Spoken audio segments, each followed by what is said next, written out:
I'm Miyu, a 28-year-old virgin. Today, I'd like to talk to you about the terrible marriage I experienced and my ex-husband and mother-in-law who ruined my peaceful life after my divorce. My ex-husband and I met when I was a college student working part-time at a cafe.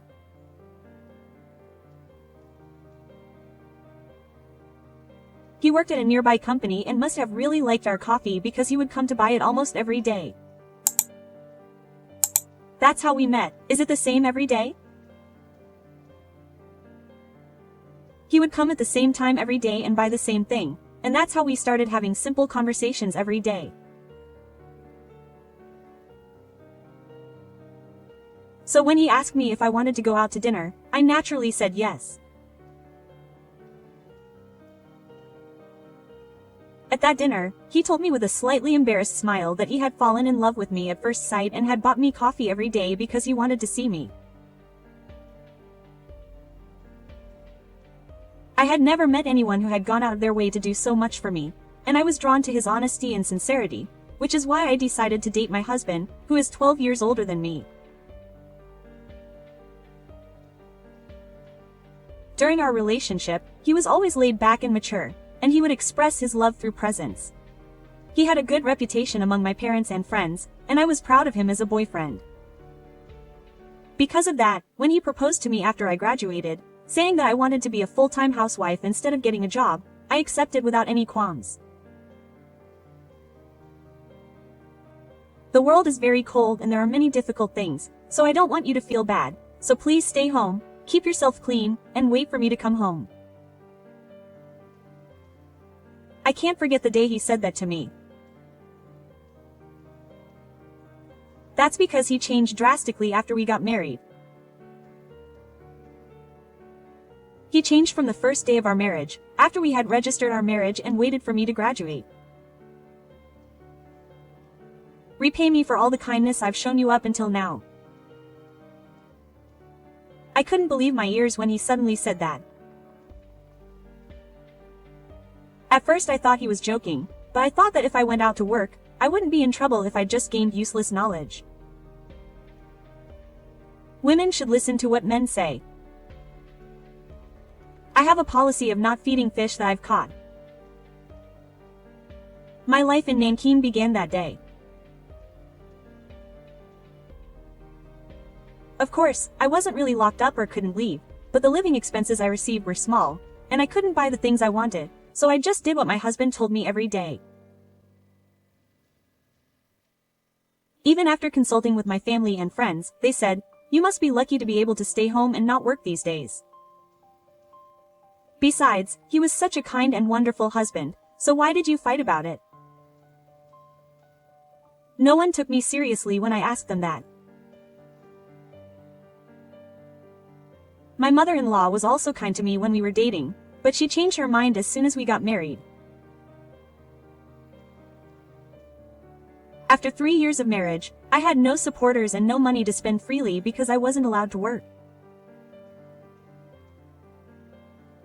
I couldn't do anything on my own, and I thought I would continue living like a slave, but then he suddenly told me he wanted a divorce. That was 3 years ago. It was a love marriage that I thought was so passionate, but it only lasted 3 years. The official reason for the divorce was that we hadn't had a child after 3 years, but the real reason was that my ex-husband had had an affair with a young girl and was marrying her. My husband was the one in the wrong, but I was openly made to feel bad, and I didn't get any compensation. But at that time, I felt relieved that I could finally break up with my husband, and I thought that I didn't need money, so I agreed to the divorce. My family, who trusted my ex-husband completely, were against the divorce and wouldn't let me leave. After the divorce, it was hard to find a place to live and to look for a job, but I was happy that I had become so free that I didn't have to worry about such things, and I was finally living my own life for the past 3 years. That's how I felt.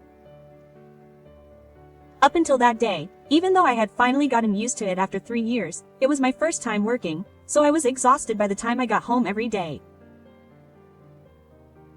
That day, I had just gotten sick and had been allowed to go home early to rest. Someone had come to visit me for a small errand, and I was just about to make them some tea when the doorbell rang. Dong, doorbell. Oh, please wait a moment for the visitor. The doorbell rang with such force that I couldn't even say it. He was surprised by my lack of reserve, even though it was already night, and asked if I had any other visitors besides me. When I shook my head, he answered the door for me. On the other side of the monitor was a familiar face. It was my ex-husband. He was yelling at me to open the door quickly and something. As soon as I opened the automatic door lock downstairs, he came downstairs. Hey, Miu, who's this guy? No way. Hey, what's with you all of a sudden? Before I could finish my sentence, he said, as expected, Miu was a man who had a knack for seducing men. My mother-in-law, who had come in with me, told me. I didn't understand why they had suddenly come over, so I refrained from saying anything. Here's what they had to say. They divorced me because I approached my ex-husband without telling him that I couldn't have children. Our marriage was a disaster. I didn't listen to a single thing my ex-husband said, didn't support him as the breadwinner, and in short, he suffered a lot of extraneous stress from our marriage and our subsequent divorce, so they wanted to claim compensation for that. They said that if I didn't want to be sued, I should take good care of my wife.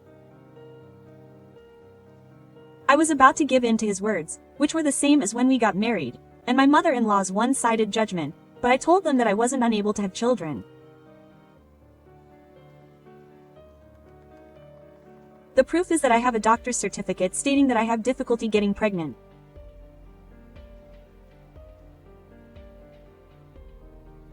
Even when I said I wanted to get tested, you wouldn't give me any money or let me out. I couldn't get out. The door could be unlocked from the inside. Why are you making excuses when you're the one who's been comfortably supported? On top of that, she also got into trouble when the customer who happened to be here today happened to be a young man. A woman with no redeeming qualities like you would be with such a young and handsome man. I'll investigate your relationship with this man a little while longer. Depending on that, I might be able to get more money for my youth. Thank you. With those words, the two of them left in a storm. A few months later, when I got back to my apartment after work, my ex-husband was waiting in front of my room. What's with you? I didn't think you were that stupid. Come on, stop it. Do you want me to make you unable to go to work? You're not going to spend any money on it anyway. Just pay me the youth money already. What do you mean by youth money? Have you really lost your mind? I explained it to you the other day. Oh, you're too shocked to remember. And that you got married without telling me that you couldn't get pregnant. You don't listen to your husband at all. It's all because of you that I'm stressed out. Hey, I didn't tell you about the test, did I? I've said I wanted to go many times. Hahnemann doesn't know anything. I have the evidence. But I didn't tell you, so how can you just use your insurance card and do anything? Huh? You mean you had someone else impersonate me? Isn't that a crime? You really are a bad person. No wonder you didn't let me get a job. Crimes are only true when there's evidence. No one will listen to you if you just say it wasn't me. I thought you'd say something like that. I think I would have done that 3 years ago, but I'm not the same person I was when I was living with you. What do you mean? I take out a small IC recorder from my bag and show it to you. I've been recording every conversation since we met the other day. Huh. That would be considered eavesdropping and wouldn't be admissible as evidence. But you don't even know that, young lady. Well, apparently that's not the case. I'm working at a law firm now. It was really just a coincidence. I got married right after graduating from university, but I was actually studying law. When I got divorced and was living alone, I heard that a senior from my class was starting a law firm and looking for an administrative staff member, so I worked there, no matter what I could get my hands on. The man I invited to my house that day a few months ago was also my senior, and the representative of a small firm that only had a senior lawyer and me as an administrative staff member. He had nothing to hide. He had simply come to ask me about some paperwork that only I knew about, since I had come home early because I was feeling unwell. I had told my senior that I had gotten divorced, but I hadn't told him the details. But that day, when he saw my ex-husband's behavior, he sensed something and turned on the IC recorder on the spot. Apparently, it wasn't for eavesdropping, but because he felt my life was in danger, and since that wasn't the case, it was admissible as evidence. He continued to listen to me after that, and took action because what the other person was saying was strange. The other day, you showed me a glimpse of the diagnostic clinic that said it would be difficult for me to get pregnant. When I contacted the clinic that issued the certificate, they said they remembered that you had taken a woman there for a test. Do you remember? More than 3 years ago. Yes, that's how intense it was. A young man who kept telling me not to say unnecessary things. A woman who seemed worried about her finances. She said it was a premarital check, but the rings on each of our fingers weren't matching, and the man was happy to hear that I had a hard time conceiving. She said she would be sure if I showed her your photo. Also, the fact that the woman was looking at her insurance policy while filling out the family name form bothered me. That's right, kiss. And you know, if I recorded the audio from last time and today, it would be evidence of the power harassment. No one would have believed you if I had recorded those. What kind of parents don't believe in their own daughter? She's been abandoned by her parents and has nowhere to go. If you pay me the money, I might consider starting over.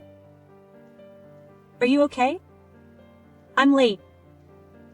I heard my senior's voice. He came running because I had emailed him immediately when I saw my ex-husband in front of the apartment. I think this will solve the problem. My senior pressed play on another IC recorder.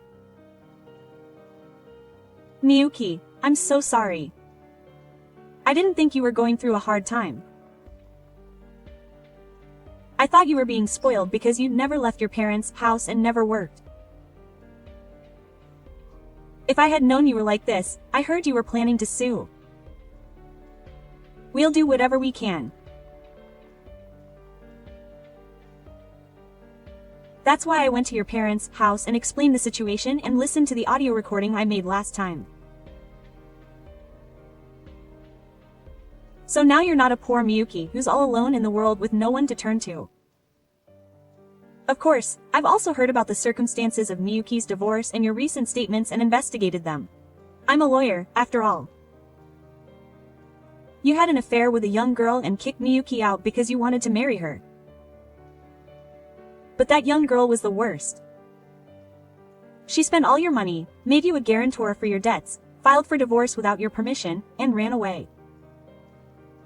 After that, the negotiations over the debt settled down, but you met another woman again.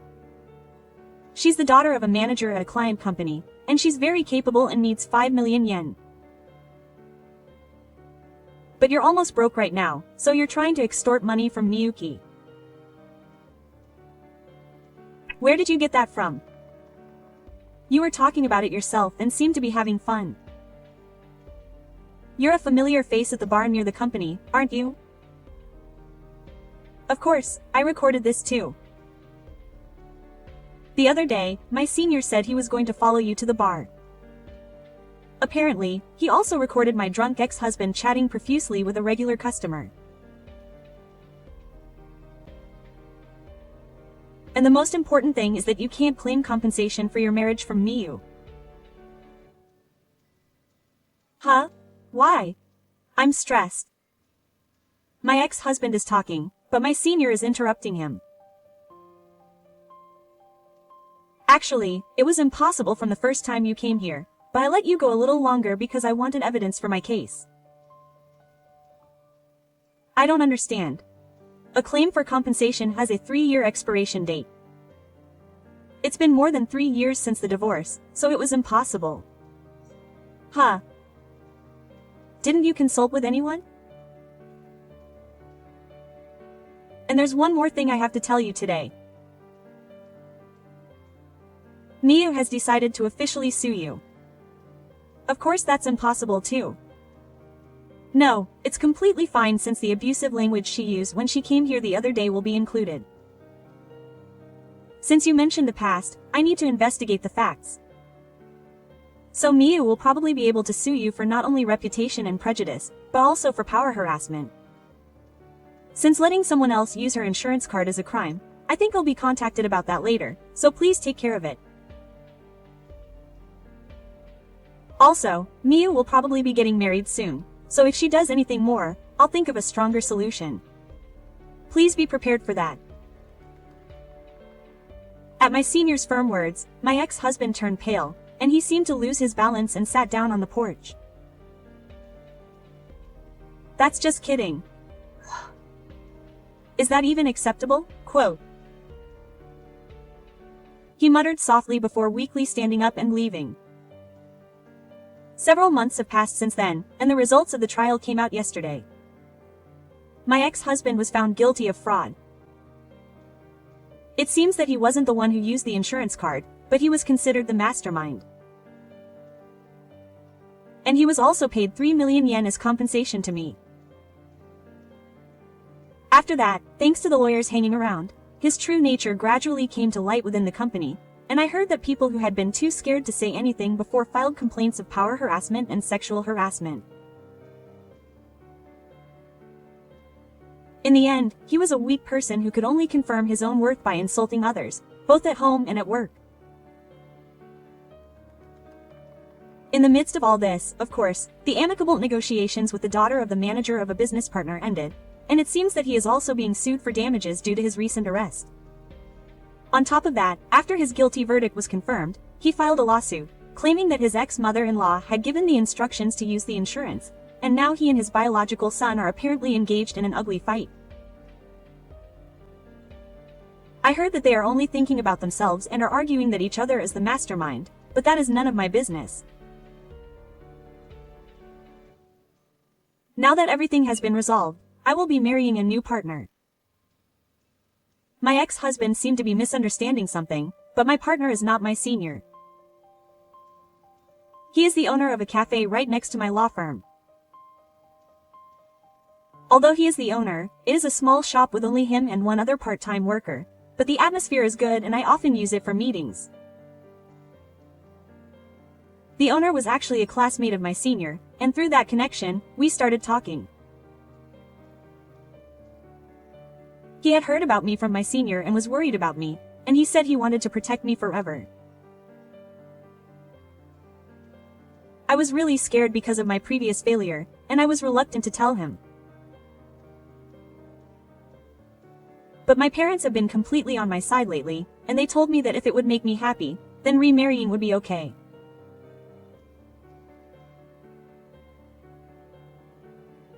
When I first met my parents, while I was in the bathroom, my parents apologized to me and tearfully begged me to protect their daughter's smile, which had recently become more cheerful.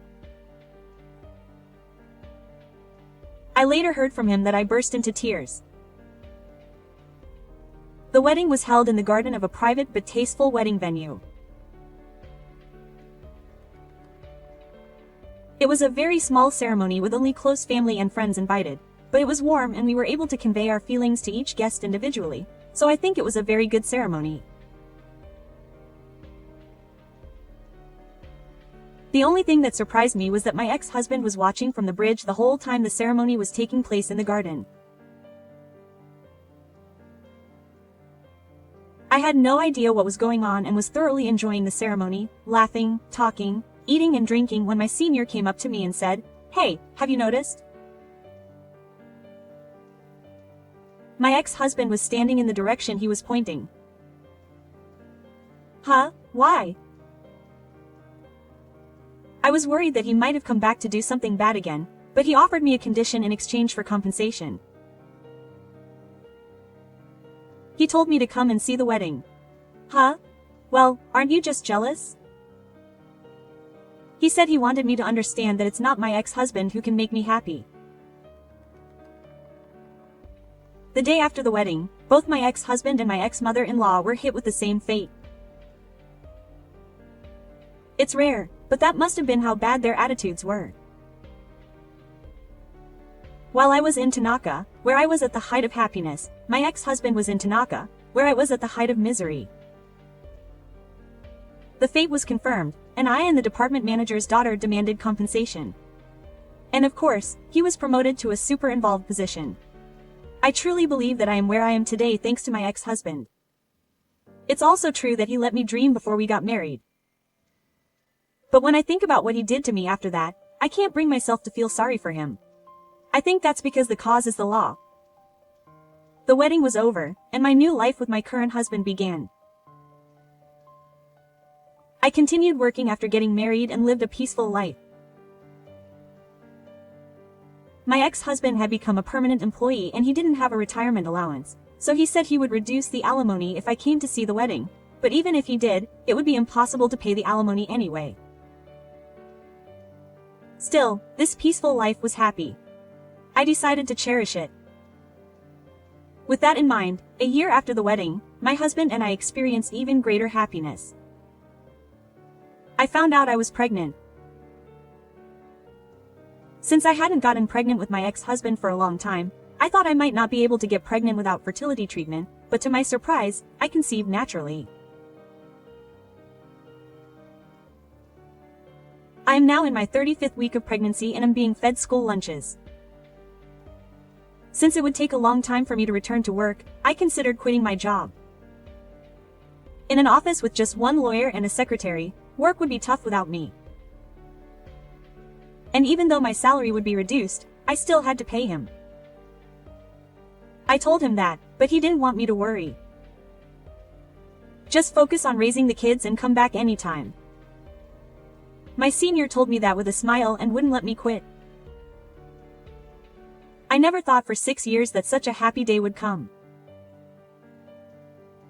Even now, I sometimes wonder if it was all a dream. In just 6 years, I felt like I had experienced both heaven and hell, and back then, I even thought that I would be happy in any situation if I could escape from that place. But from now on, the three of us have to be happier. Placing my hand on my growing belly, I thought about my future self.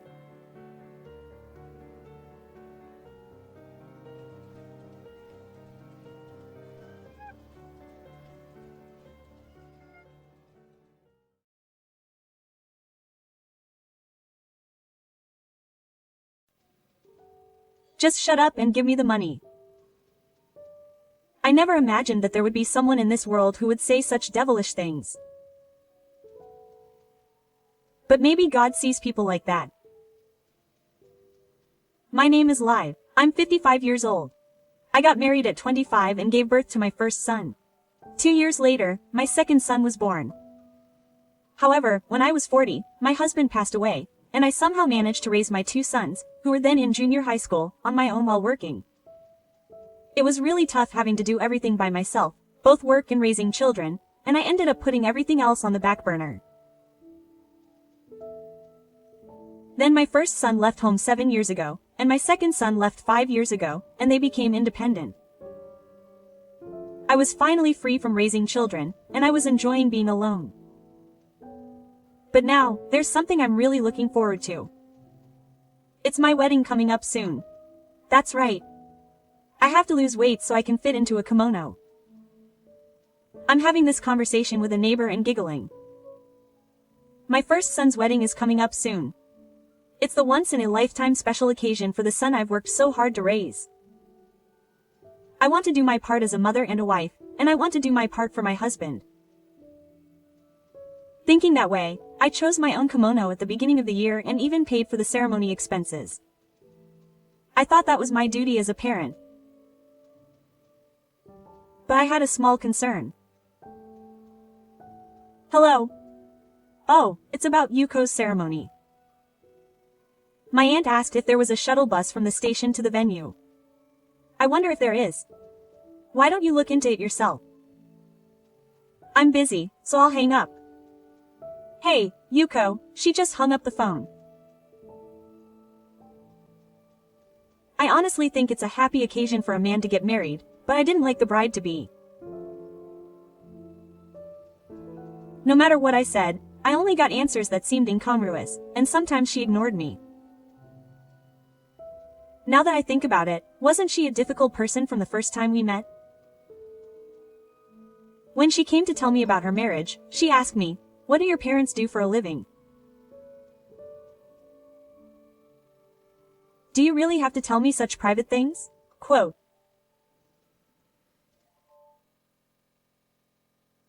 When I asked her if there were any foods she didn't like, she asked, "What do you plan to do with that?"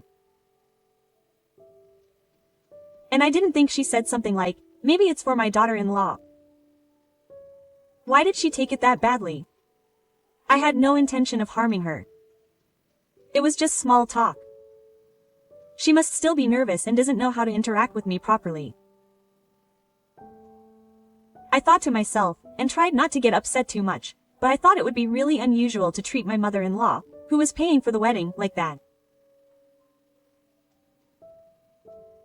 I thought that, but I didn't want to cause any trouble right before the wedding. I held back what I wanted to say. And the wedding ended safely. I was relieved that the wedding had gone well without any major problems. Then Yuko, still in her wedding dress, approached me. "Thank you for today, Mom." I thought, oh, is that what you're going to say? But I was taken aback by what she said. "From now on, can you please not interact with anyone other than President Khan?" Huh? I didn't quite understand what she meant in this situation, but I pulled myself together and asked, "What does that mean?" "I don't know. Anyway, that's how it is." Apparently, her real sister had a lot of trouble with her mother-in-law and daughter-in-law. So I didn't want to go through that myself, so I didn't want to get involved with her. Apparently, that's why she had been rude to me from the beginning. She clearly declared, "Wait a minute. I don't think of you that way. I can't trust you. I don't want that from a mother-in-law." She sneered at me as she said that. Okay, I get it. But, I know it's not my place to say this, but I think what you just said was rude. Here comes the bridegroom. You don't like your daughter-in-law, do you? No, that's not it. It's not good to automatically assume that someone is a bad person. Shut up. What's wrong?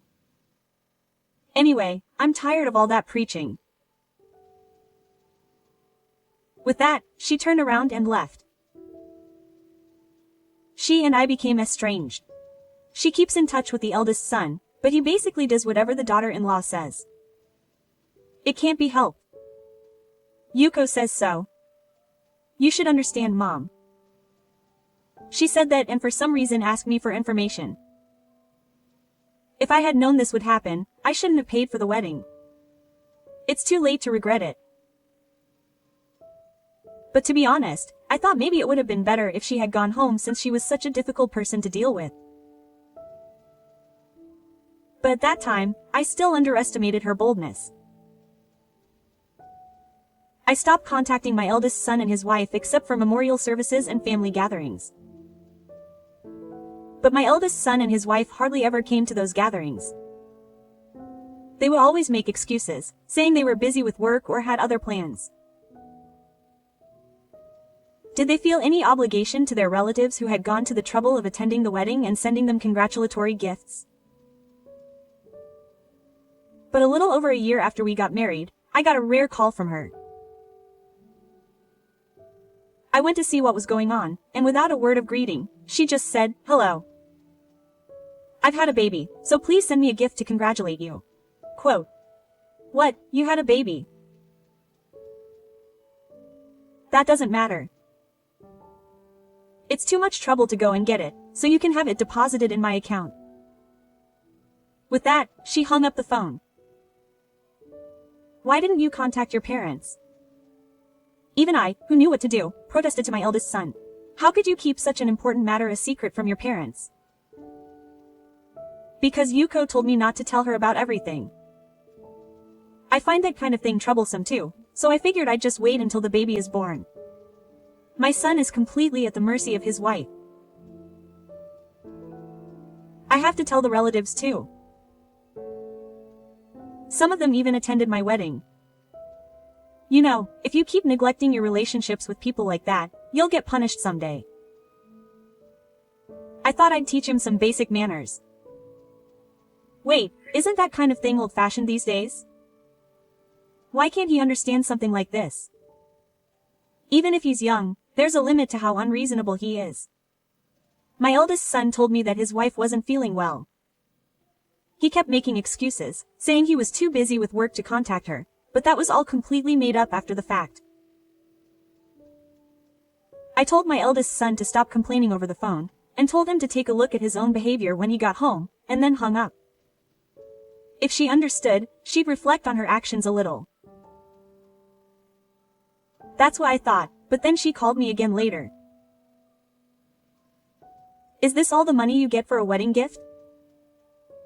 Maybe you don't like me, but isn't it too little? What's wrong with 100,000 yen? I wanted to tell her to come and get it, but I transferred the money to her bank account as she requested.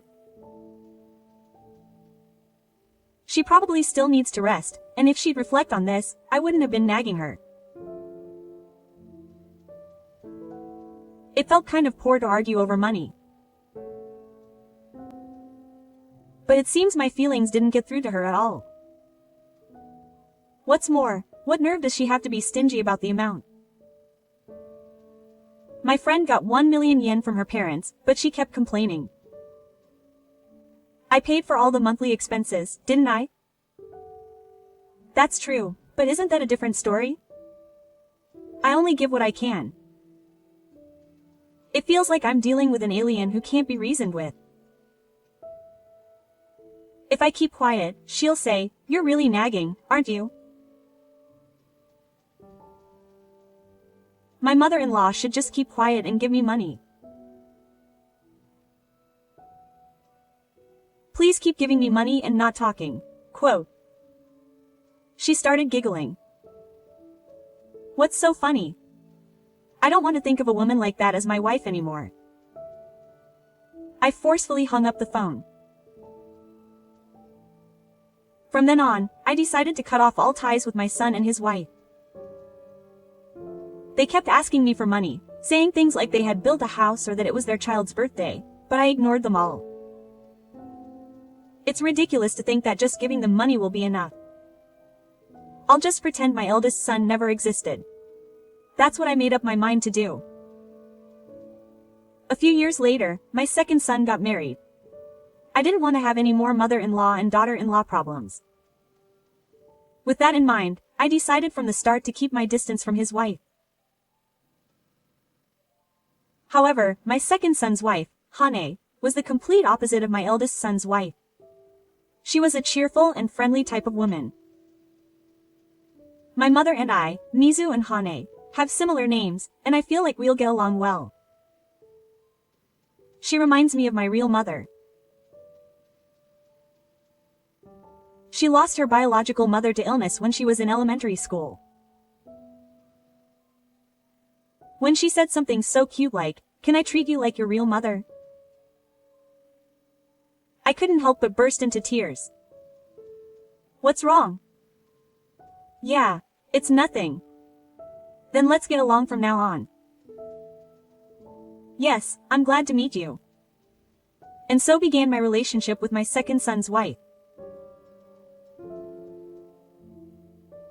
Her father had already done so I treated her like my own daughter and took care of her.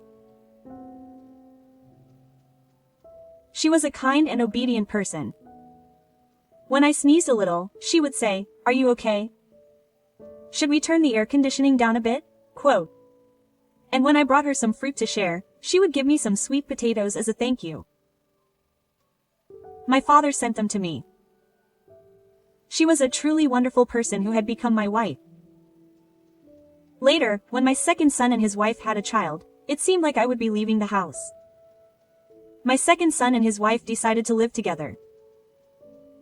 I had emailed my eldest son to tell him about it, but he hadn't replied. Then one day, "Hey, Yuki-chan, come here."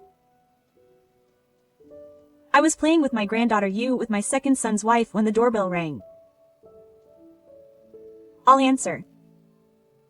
You sit down. Thank you. The person standing at the door was someone I hadn't expected. My eldest son's wife.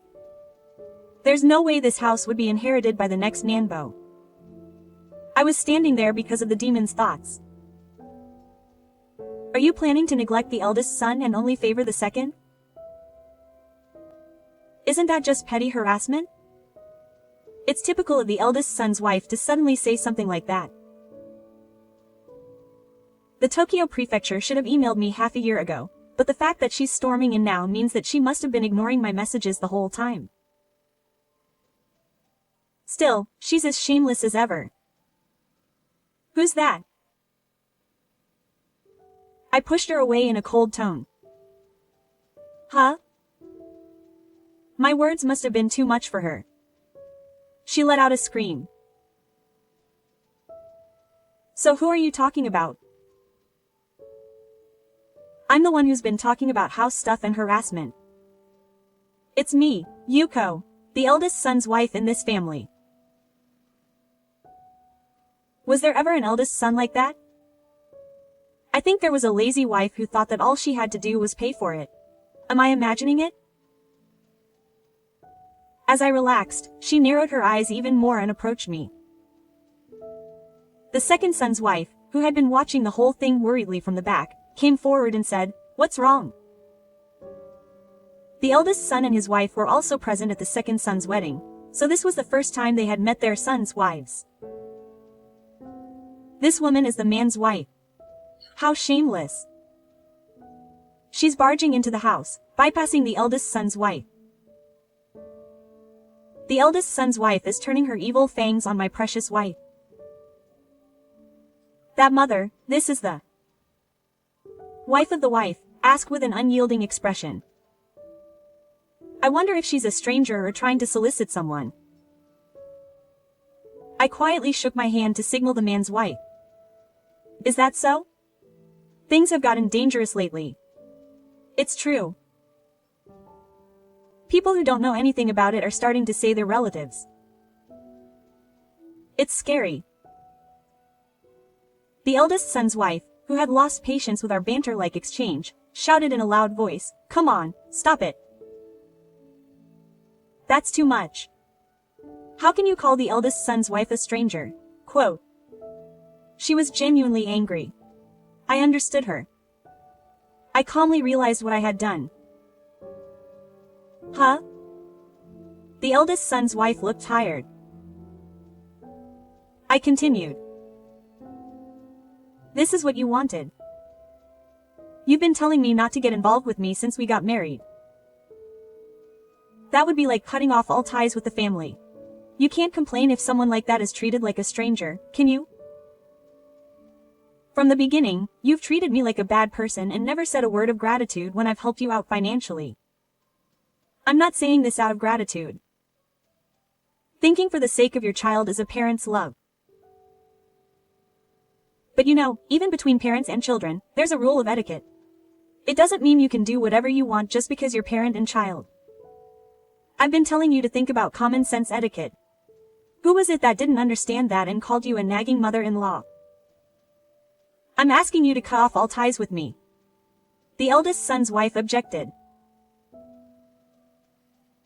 I'm your eldest son's wife. Don't you care about me? How dare you say such devilish things? I don't know anyone else. Who's the devil? I'll just give it back to you.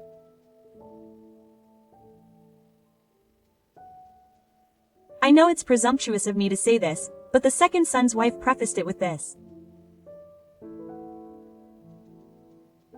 I don't think anyone will care about people who don't care about others. Your mother is not the mean person you think she is. She is a very kind person. The eldest son's wife's expression changed to one of devastated by those indifferent words. She seemed too surprised to speak.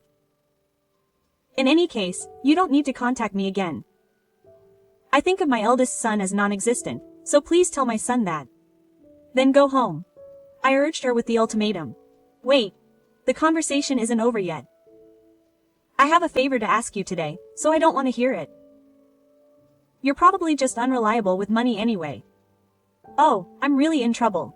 Please help me. This is what the eldest son's wife told me while crying. Soon after they built their own home, their eldest son's company's performance became suspicious. Their salary dropped dramatically, and they couldn't pay the mortgage, so they had to give up the house. They couldn't work because they had a small baby. They couldn't even afford to eat today. It was then that I learned for the first time that my eldest son had given birth to a second child. But now I was just hearing about someone else's misfortune. In the end, you and your son are both after money, aren't you? There is no convenient person in this world like a who will just give you money if you ask. Please pass on the other one. With that, I slammed the front door shut. After that, I got a call from my eldest son. The reason my eldest son's wife had come to visit was indeed the title to the house. If she could get the title changed to her own name and live with her family, they would be able to overcome this predicament. She said, Mom, it's not wrong for you to have a younger brother, but I'm human too. I'm not a nice person who would give you love after being treated so badly. You're the ones who pushed me away in the first place. You don't need to contact me in the future. Quote. I said, well then. Well, wait a minute, Mom. I hung up the phone before my eldest son could finish talking. Husbands and wives are really similar, aren't they? My eldest son and his wife too. He's the eldest son, so he deserves to be treated well. Children think they can say whatever they want to their parents and get away with it. After that, my eldest son and his wife couldn't pay the mortgage and had to give up the house. After being refused my help, it seemed she asked her relatives for help, but they all shut her out. Well, that's only natural, considering how much she's been bullying her relatives. That's why I told her to value her relationships with people. She'll have to learn firsthand how irresponsible and unreasonable what she's done. As for me, I've been living a peaceful life with my second son's family. I'm sorry, Hane. I made her act like such a mobster. But what you said, if you don't value people, they won't value you, is a good saying. That's what my late mother taught me. My mother was strict about manners and human duty. That's right. My second son's wife values her relationships with people. She never fails to deliver gifts not only to me, but also to her relatives and neighbors. That was an important lesson from her late mother. I have to keep those words in mind. I want to continue to value my relationships with people. When I said that, she smiled and said, I hope we can continue to work together for a long time to come. You too. She really is like my real daughter. My granddaughter playing innocently. The second son's wife gazed at them with a gentle smile. Seeing their sparkling, jewel-like faces warmed my heart.「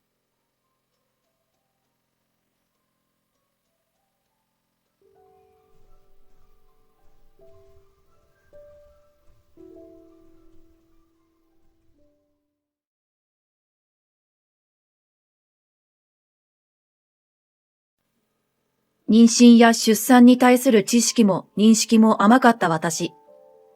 35歳を過ぎて結婚して、不妊治療の末に40歳の時にようやく妊娠。けれど夫から高齢出産を理由に子供を諦めろと言われ、離婚して出産。生まれた娘には不思議な力があって、私の名前は妙子。人生100年時代らしいので、ようやく折り返し地点を過ぎたところだ。半世紀も生きてくれば人生いろいろとあるもので、後悔もたくさんある。あの時ああしていれば、あっちを選んでいれば、そんな風に思うこともあるが、そんなことを言っても仕方がないということもわかっている。私はごく普通のサラリーマン家庭に生まれた。東京のお隣の県の一戸建てに住み、都内まで通勤するサラリーマンの父と、専業主婦の母と兄が一人。少し変わっているかなと思うのは、兄とは12歳も離れていて、私が中学生の時に兄が結婚したことだ。そして兄夫婦との同居が始まった。兄のお嫁さんと仲が悪くはなかったけど、私は早く仕事をするようになって、家から独立したいと思っていたので、技術が身につく高校のインテリア科に進学した。卒業後は建築工房に就職して、インテリアコーディネーター見習いとして仕事をスタートした。働くならやっぱり東京と思っていたけど、とにかく家賃が高いので、実家と同じ市内にアパートを借りた。それでも十分に独立した気分は味わえた。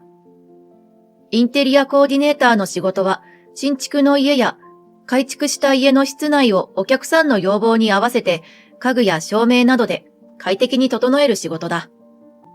20代前半は仕事を覚えるのに必死で、20代後半は仕事が楽しくて、何人かお付き合いした男性はいたけど、結婚しようとまでは思わなかった。かといって、独身主義でもなく、いずれは子供を持ちたいとも思っていた。母は、子供を産むなら早い方が楽よ、と言っていたがピンとこなかった。実際母は24歳の時に兄を出産し、12年後の36歳の時に私を出産して、かなりしんどかったらしいのだ。そして気がつくと、私は35歳になっていた。その頃にお付き合いしていたのが、後に夫になる新一だ。彼は恵比寿で輸入家具や雑貨を取り扱うお店を経営していて、うちの建築工房の取引相手だった。年齢は私より2つ下の33歳。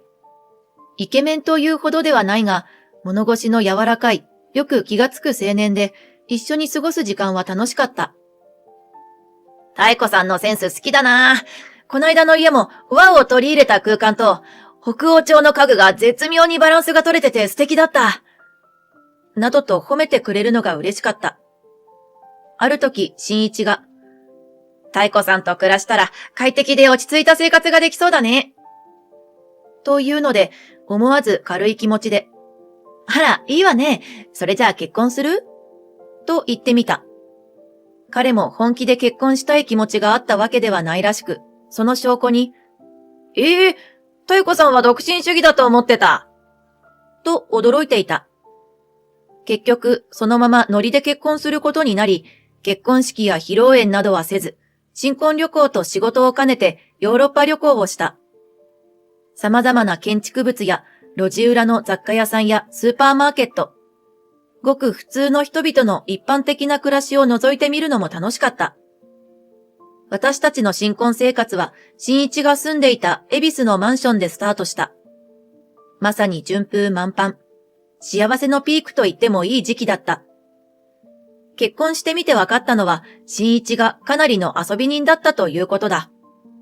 いや、うすうす分かってはいた。おしゃれな輸入家具店のオーナーで、見た目も悪くない彼がモテるのは仕方がないと思う。だからといって、結婚という契約を結んだ以上、浮気は契約違反だ。束縛したり、文句を言ったりしたくはなかったが、浮気を、はい、どうぞ、と認めるわけにはいかない。束縛するのもされるのも、相手の浮気を疑ったり、疑心暗鬼になったりするのも嫌だった。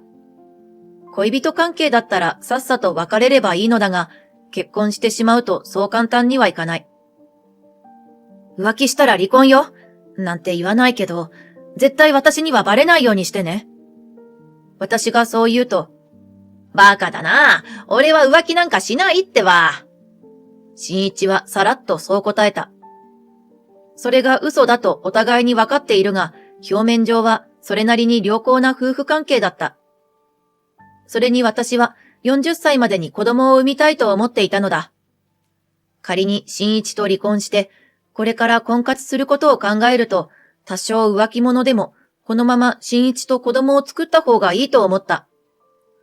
打算的と言われるかもしれないが、愛と情熱だけで結婚生活を続けられるほど、もう若くはなかった。普通に夫婦生活を送っていれば、すぐに子供ができると思っていた。ところが結婚して1年が経ち、2年が過ぎても、私が妊娠することはなかった。まったくあんたは、さっさと就職して家を出ていくし、こちらに何の相談もなく結婚を決めるし、それで今度は何？子供が欲しいのになかなかできないって？久しぶりに実家に帰った私に母が文句を言う。そりゃあね、30半ばまで好き勝手やってきて、今から子供が欲しいって言ったって、そううまくいかないことだってあるのよ。さすがに肉親は手厳しい。私だってお兄ちゃんを産んだ後、そんなに間を空けずに次の子が欲しかったのよ。でもなかなかできなくて、不妊治療をして、やっとできたのがあんたなんだから。知らなかった。それで10年以上も年の差のある慶米になったのか。兄には3人の子供がいるが、お兄ちゃんのお嫁さんだってね、最初の子は安産だったのに、2人目は生まれる前にダメになっちゃって、次の子も危なかったのよ。妊娠後半をほとんど寝たきりで安静にして、なんとか出産できたんだから。あんたはさっさと家を出ちゃったから知らなかったでしょ。知らなかった。ポンポンと元気な子を3人産んだのかと思っていた。妊娠も出産も当たり前のことではないんだからね。どうしても子供が欲しいなら早めに夫婦で不妊治療をしなさいよ。手厳しいことを言われたが、母が私を心配してくれているのはよくわかった。親不孝な娘でごめんねお母さん。思わず塩らしくそう謝ると。あんたが幸せならそれでいいのよ。子供はいてもいなくても幸せならそれでいいんだから。そう言って頭を撫でてくれたので泣きそうになってしまった。遅ればせながら調べてみると、現在は35歳以上が高齢出産と言われるが、以前は30歳以上が高齢出産と言われていたらしい。私はとっくに過ぎている。高齢出産によるリスクを知って私は怖くなってしまった。そもそもが妊娠しづらくなること。妊娠しても流産しやすく難産にもなりやすいこと。無事出産しても子供にダウン症などの発生率が高まること。40歳までに子供を産めばいいよね、と軽く考えていた自分の浅はかさを思い知った。年齢が高くなるほど卵子が老化して受精卵の染色体異常が増えるらしい。私は卵子が老化することも知らなかった。私は数日間思い悩んだ。このまま子供のいない人生を送るのか、リスクを承知で不妊治療して子供を授かる努力をするのか。皮肉なことに、こうなって初めて私は心から子供が欲しいと思った。子供が欲しいので不妊治療を始めようと思うんだけど、私がそう言うと新一は、妙子さんが欲しいなら協力するよ、と言ってくれた。でも私はこの時、高齢出産のリスクについて新一には言わなかったのだ。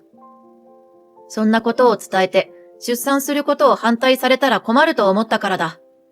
本当に浅はかだったと思う。検査の結果、私が高齢であることを除けば、二人とも特に問題はないことが分かった。自然妊娠する可能性もあるので、カレンダーに印をつけ、この日お願いね、と新一に頼むことになった。彼はこれが嫌だったみたいで、なんだかなえるな、義務っぽいというか、と文句を言う。気持ちはわかるけど、協力してもらわないことには妊娠は不可能だ。私はベッドカバーを交換したり、寝室の照明を変えたり、私自身少しセクシーなナイトウェアを身につけたりと努力してみたが、だんだんと新一はカレンダーの印を無視するようになっていった。すでに私は38歳になっていた。その後、人工授精に踏み切って1年ほど経っても妊娠できず、体外受精を試みることになった。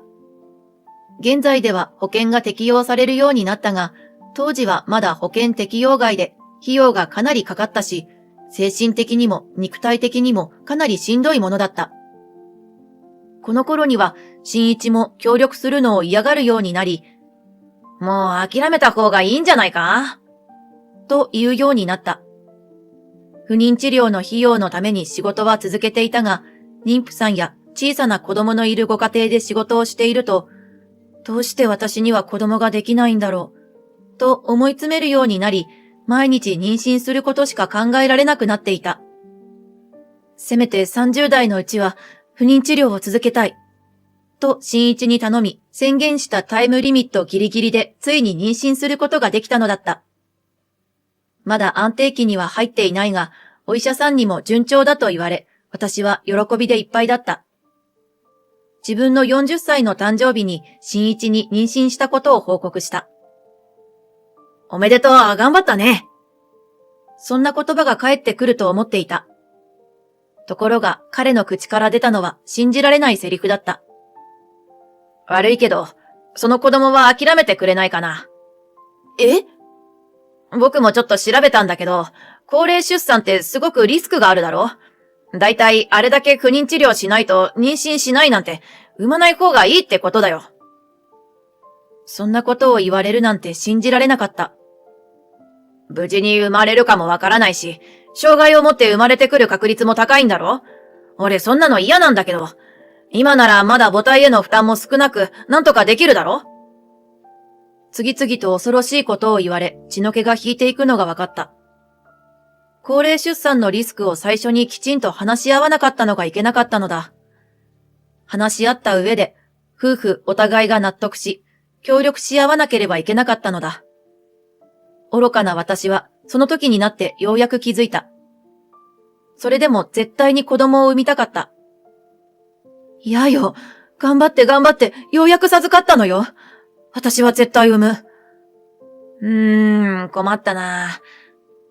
実は最近付き合ってた女の子が妊娠してさ、港区でいくつも飲食店を経営してるオーナー社長の娘なんだけど、まだ23歳でさ。え？俺も40近くなってみると、やっぱり子供欲しいなと思って。太子さんは子供できそうもないし、離婚してその子と再婚しようと思ってたんだ。ちょっと待ってよ。まさか太子さんが妊娠するとは思わなかったから、申し訳ないけど、離婚してくれる？お腹の子はどうするの？あなたの子供なのよ。だから、さっき言ったじゃないか。諦めてくれって。それにさ、ここ数年太子さん、妊娠することばっかり考えてて、一緒にいても楽しくなかったんだよね。確かにここ数年、私は妊娠することで頭がいっぱいで、不安になって暗くなったり、イライラしたり、ネガティブなことばかり言っていた。もともと浮気者だった新一が浮気する原因は私にもあったと思う。だからといって、こんなこと受け入れられるはずがない。離婚してくれるなら慰謝料は多めに払うよ。そのお金で子供を産みたければ産めばいいんじゃない？人事のようにそう言われ、新一は私のことはもうどうでもいいんだなと思った。私のことを愛していない夫と望まれていないお腹の子。私は覚悟を決めた。離婚してこの子を産んで一人で育てていこうと。悔しくて悲しくて涙が止まらなかったけれど、私は離婚届に判を押して5年間暮らしたマンションを後にした。妙子、まったくあんたはもう。母はそう怒鳴りながら涙ぐみ、実家に戻った私を受け入れてくれた。慰謝料結構もらったし、アパート借りて一人暮らししようかと思ったんだけど。ダメよ。妊娠中なんて何があるかわからないんだから。ここにいなさい。ここで子供を産みなさい。そう言ってくれて本当にありがたかった。兄夫婦の子供たちは3人ともすでに独立していて部屋も空いていた。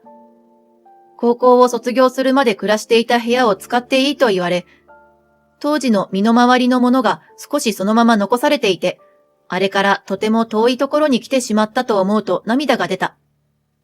父も兄も私を責めることはなく、義士からもらった言葉は私を勇気づけてくれた。私も妊娠や出産では苦労したから気持ちわかるよ。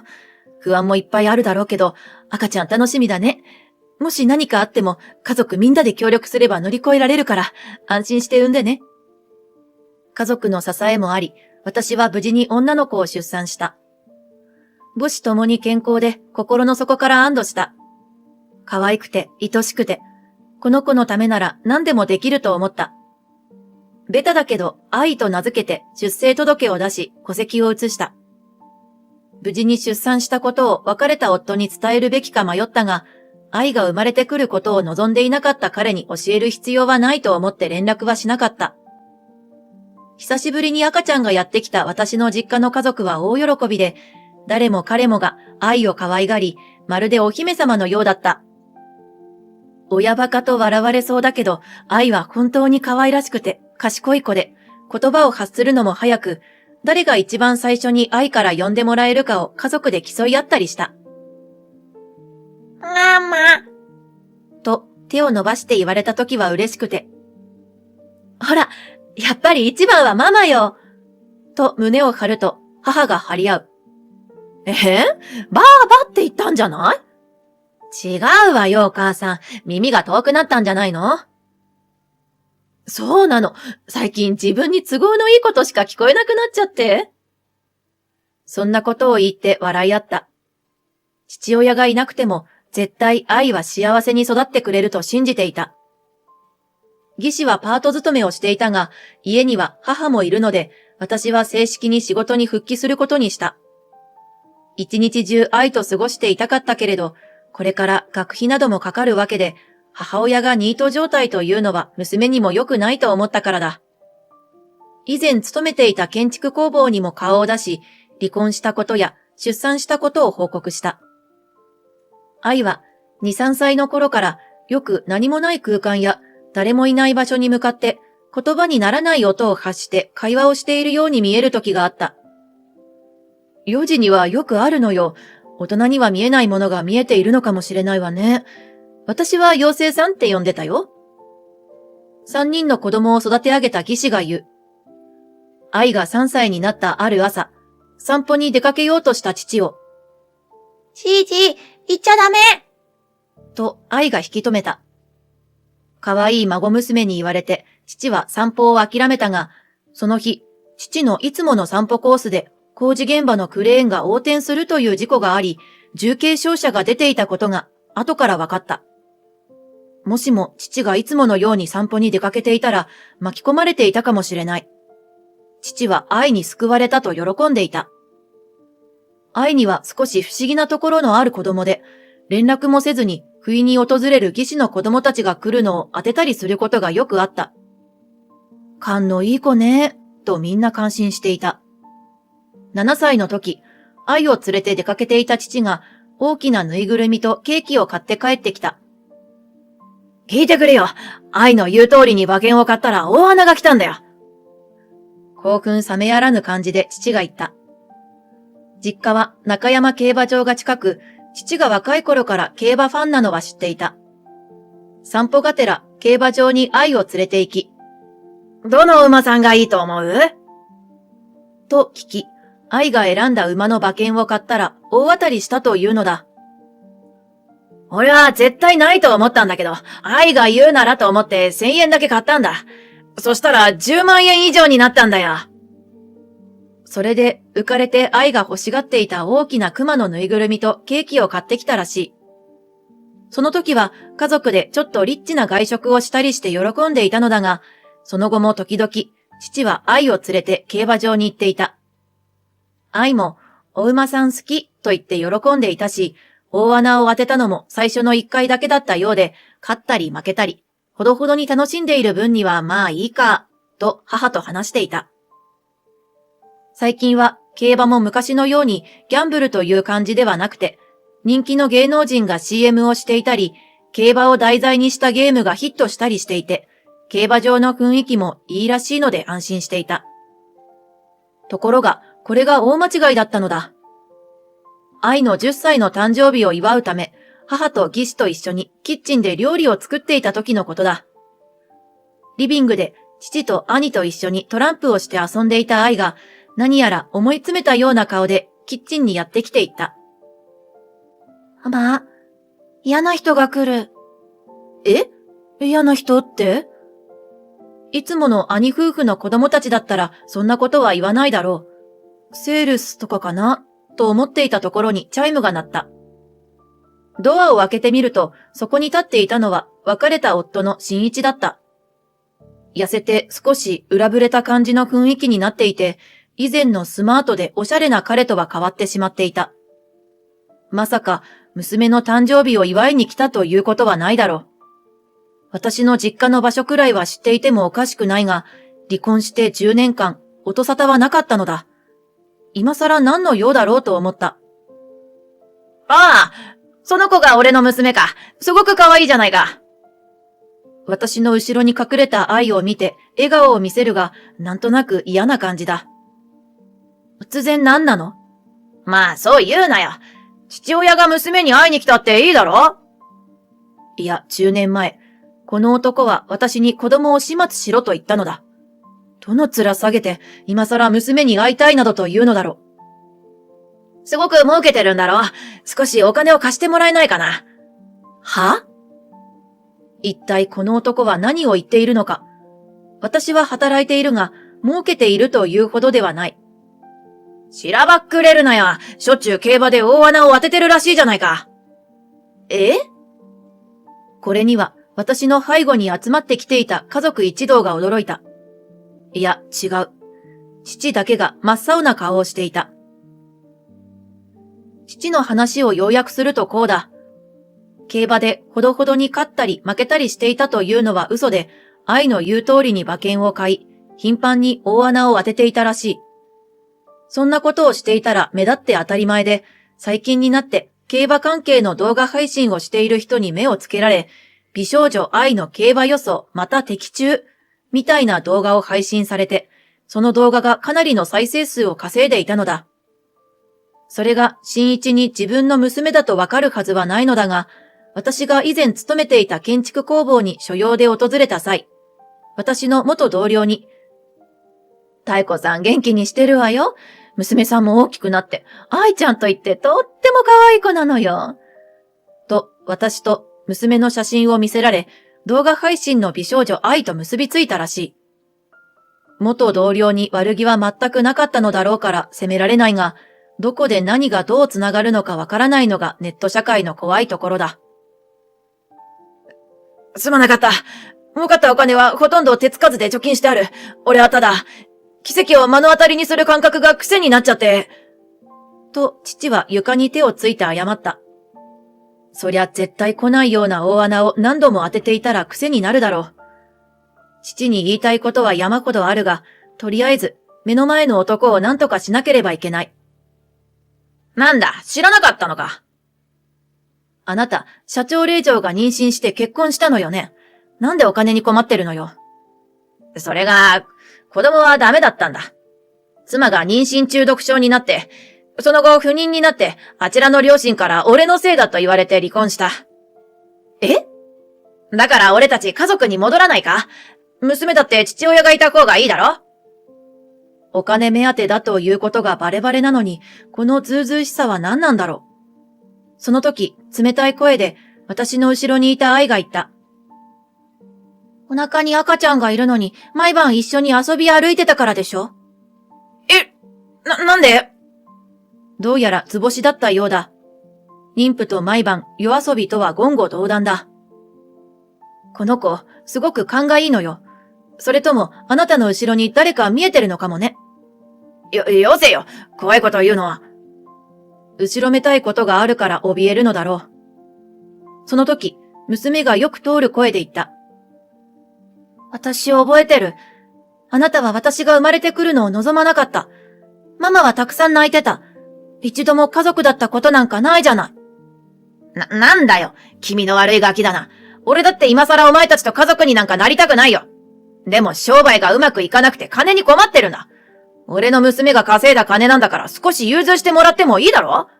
それに、慰謝料を払いすぎたと思ってるんだよ。少し返してくれたっていいじゃないか。卑屈な顔で元夫が言う。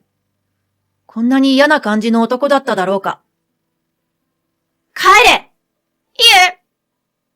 娘に一喝され、ひるむ情けない男。ママが守ってくれなかったら私は生きてない。あなたを父親だなんて思わない。私と娘を怒らせたわね。おとなしく帰らないと、これからあなた、もっともっと不幸になるわよ。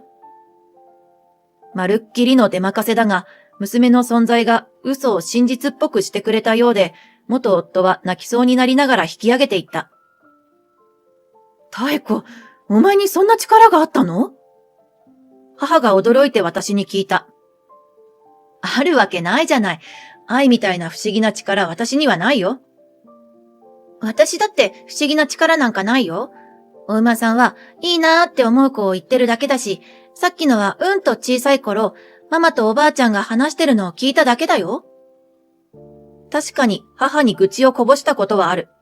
でも、それだけでは説明できないこともたくさんあるのだが、その後、母と私と兄夫婦の4人で父の説教大会になった。お父さんのせいであんな男がやってきたのよ。そんな動画を配信されて、お金儲けのために愛が誘拐されたりしたらどうするの？父さん、軽率だったね。すぐに配信は中止してもらおう。お父さん、家族にずっと嘘をついてるなんてひどいですよ。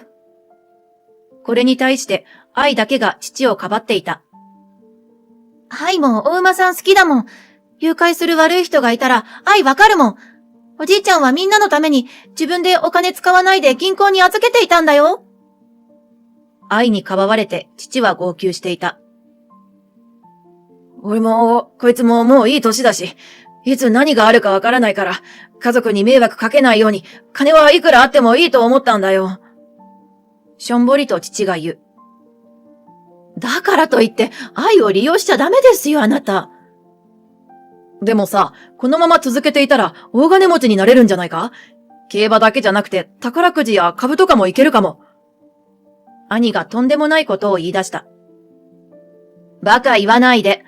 高額当選した人の末路は悲惨なことが多いらしいよ。ましてや、そんなことでお金持ちになったって、幸せになれるはずがないわ。義士に叱られて、兄もしょんぼりしてしまった。私は、愛には普通の女の子として幸せになってもらいたいよ。私がそう言うと、父も兄も申し訳ないと謝った。それで、お父さん、一体いくら稼いだの？1億くらいかな。1億円？想像以上の金額に全員がしばらく無言になった。それぞれ脳内でいろんなことを考えたり想像したりしていたのだと思う。そのお金は家族に何かあった時のために使いましょう。私たちは今まで通り普通に生活を続ける。いいわね。母の一言に全員がうなずいた。その後、建築工房の元同僚から元夫の恵比寿の輸入家具店が潰れたことを聞いた。かなりの借金を背負っていたらしく、自己破産して、今は小さなスナックで雇われバーテンをしているとか。女にだらしない男の末路は惨めなものだと思った。決して、私と娘が呪いをかけた結果ではないと思う。あの日を境に、娘が不思議な能力を発揮することはなくなった。中学に上がる頃には普通の女の子になっていた。ただし、とびきりの美少女だけど。けれど私は思うのだ。頭の良い娘のことだから、私が彼女の能力を歓迎していないことを察して、自ら封印しているだけなのではないかと。もしもまだ娘に不思議な力があるのなら、自分が幸せになるために使ってほしいと思う。そんなことを考えながら、リビングでくつろいでいる娘を見つめていたら、わかってるよ、ママ。娘がそう言って、いたずらっ子のようにペロッと舌を出して笑った。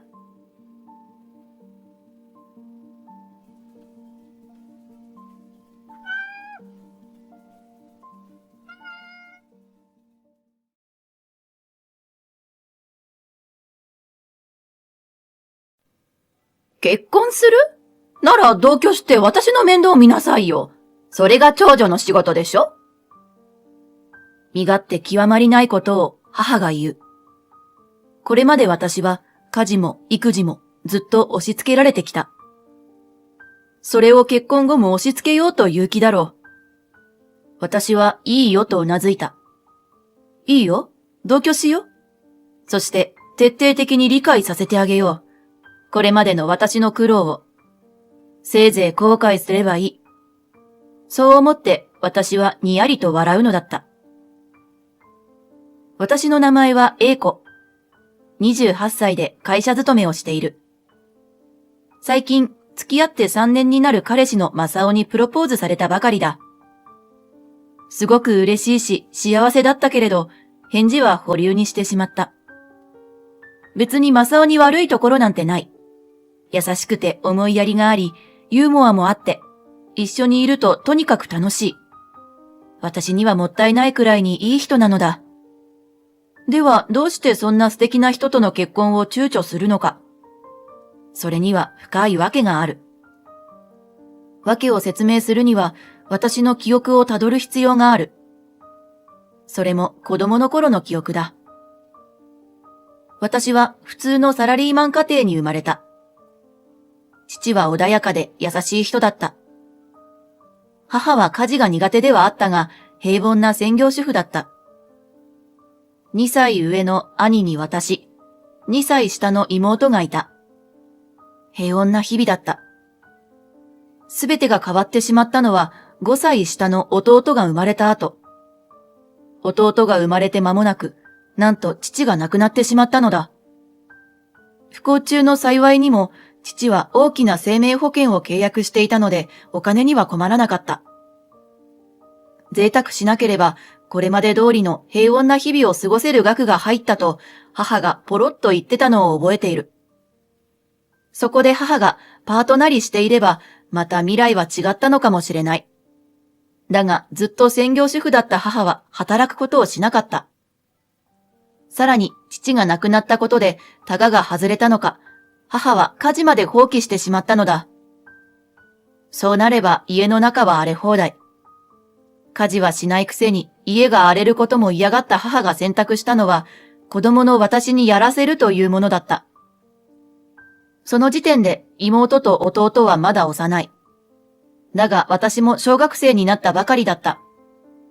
それなのに母は、暇な子供は家のことをするものよ。と言って掃除をやらせた。さらに幼い弟の世話も押し付けてきた。まだ2歳になるかどうかの手がかかる弟。その世話を小学生になったばかりの私にできるはずもないというのに、かろうじて学校には行けたが、家に帰ればすぐに家の掃除に買い物、そして弟の世話。料理も私がやった。指を切りながら野菜の皮を剥いた。やけどしながら炒め物をした。当然だが最初の頃はろくなものはできなかった。掃除は余計に散らかるだけだし、弟は泣いてばかり。料理は失敗して食べられたものではなかった。するとすぐに母の罵声が飛んでくるのである。この役立たずがと。どうしてあんたは何もできないの？お兄ちゃんは勉強ができて優秀だし、妹は可愛らしい顔をして人気者。あんただけが平凡で何の取り柄もないじゃないか。せめて家事ぐらいまともにできないの？確かに兄は塾も行ってない子供にしては勉強ができた。妹は平凡な顔立ちの私とは真逆に、とても可愛らしい顔をしていた。でも、だからって私も同じ母の娘だ。どうして敬米は免除されるのに、私だけ家事と育児を押し付けられなくちゃいけないのだろう。自分だって大したことできない母なのに、どうして私のミスは厳しく怒られなくちゃいけないの？大人になった今ならわかる。当時がどれだけ異常な状況だったかを。だが当時の幼い私にはわからなかった。出来損ないと言われ、可愛くないと罵られると、自分はダメな子なんだと落ち込んだ。慶米が母に可愛がられてるのを見るたびに自分も愛されたいと頑張った。頑張って家事をして、育児をして。けれど結局、母は一度も私を褒めてはくれなかった。兄が独学で中学受験に合格した時は、母はお祝いだと高級レストランに外食に行った。だが一緒に行ったのは兄と妹だけ。私と小学生になる前の弟は留守番。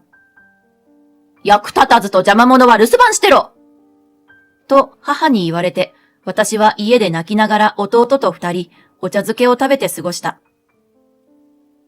妹がモデルにスカウトされた時、母は鼻高々に、さすが私の娘と嬉しそうに言って妹を抱きしめた。それを見ていた私は理不尽に睨まれた。あんた、本当に私の娘なの？と言われながら。母は兄と妹を溺愛する。私と弟の存在は否定する。否定して、家事と育児を押し付ける。良いことがあれば母の功績。悪いことがあれば私のせい。小学校は行けても、修学旅行などの学校行事は行かせてはもらえなかった。家のことはお前がやるべきことだろ？サボろうったってそうはいかないよ。そう言われた。何も楽しいことなどなかった子供時代。放課後に友達と遊んだ記憶など皆無。そんな環境で私は育ち、気づけば高校卒業までずっと家のことをさせられていた。兄と妹に弟は、そんな私に申し訳なさそうにいつもしていた。もちろん手伝おうともしてきた。だが、慶米が手伝いを申し出ると、母が鬼の形相で怒鳴り散らす。あんたが無能なせいで、慶米に迷惑かけてるじゃないか。お兄ちゃんは優秀な企業に入るために勉強してるんだよ。妹は将来芸能人になるんだ。邪魔するな。自分たちが何かしようとしたら、母が私を責める。それを理解した慶米は、あえて何も言わないようになった。夜寝ている時に、横で寝ていた妹が、お姉ちゃん、ごめんね。と言って泣いたことがあった。私はそんな妹をぎゅっと抱きしめて二人して泣いたものだ。幼かった。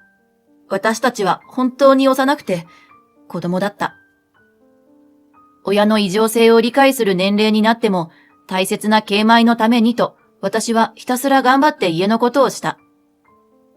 ひどい親でも衣食住は与えられ学校に行くことはできた。私さえ我慢すればと思ってとにかく耐える日々だった。そうして年月は流れ、兄は母の希望通りの一流企業に入社し家を出た。毎月給料から母に仕送りをしてるらしく、母の羽振りは良くなった。頻繁に美容院だ、エステだと通い始め、ブランド物が増えた。だが相変わらず母は家のことをしない。私は高卒で就職した。家のことばかりで塾にも行かなかった私は兄のような頭はなく、大学進学は断念。無難な道を選んだのだ。そこで一人暮らしができたならばよかったのだろうが、まだ高校生の妹と中学生の弟を置いて家を出るという選択肢はなかった。さすがにその頃には私の家事の腕はかなりのものとなり、失敗はほぼしなくなっていた。母が怒鳴ることも減っていた。だが何かしら気に入らないことがあると私に当たり散らすのは変わらない。せっかくおしゃれして出かけようとしてたのに、雨が降っていけなかった。英子が辛気臭い顔してるからだわ。などと理不尽な怒りを向けられるのは昔も今も変わらない。だがこの頃から私の心がつぶやき出した。何も変わらないと思うな。私がいつまでも親の言いなりな。おとなしい子供だと思うんじゃない。何か言われても、私は傷つくことなく、母を睨み、時に言い返すようになった。母はどんどん年老いて弱る。逆に私は成長して強くなる。いつまでも自分が王様でいられると母は思ってるのだろうか。私が睨むと母は幾分おとなしくなるようになった。だが相変わらず家事はしない。妹と弟が困るからと私は家事は続けていた。そして妹も就職して家を出る。兄や妹ほど溺愛されなかったが、私よりは大事にされていた弟もまた、大学を出て就職した。弟が22歳で卒業。私は27歳になっていた。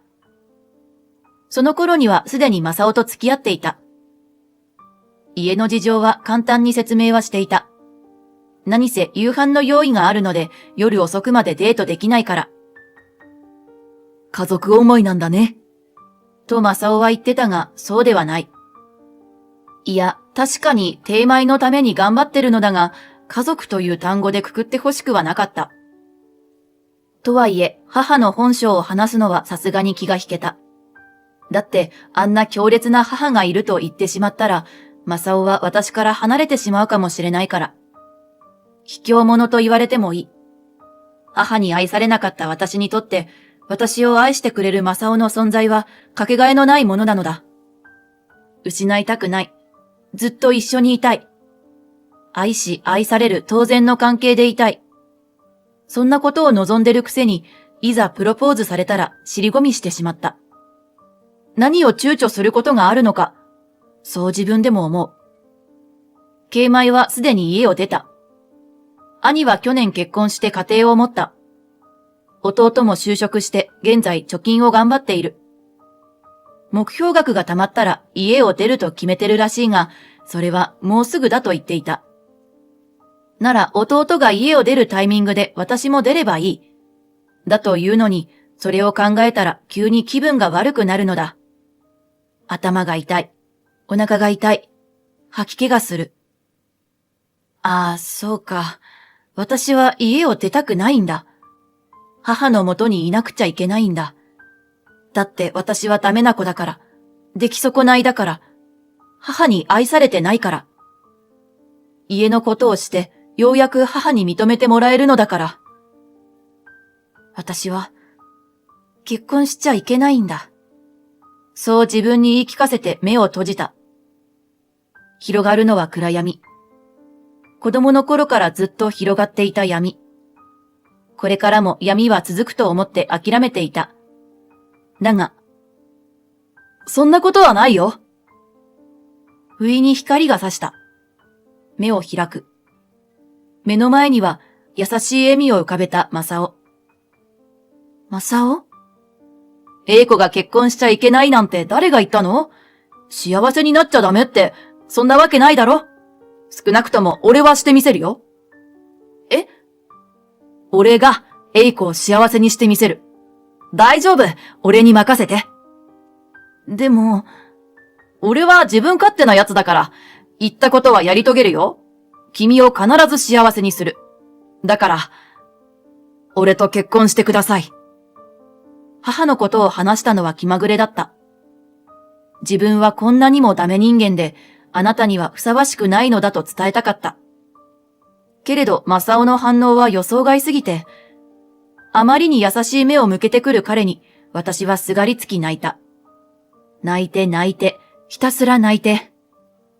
ありがとう。よろしくお願いします。そう言った。その瞬間、私の視界は開けて、眩しいくらいに明るくなった。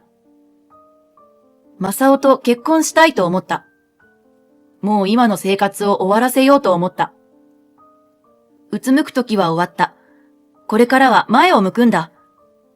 そう決意した私は、気づけば母の前に立っていた。なーに？テレビから目線を外さず、お酒片手につまみに手を伸ばす母。早くなんかつまみ作りなさいよ。あんたにできるのはそれくらい。母さん、私結婚するから。はぁ？そこでようやく母は私を見た。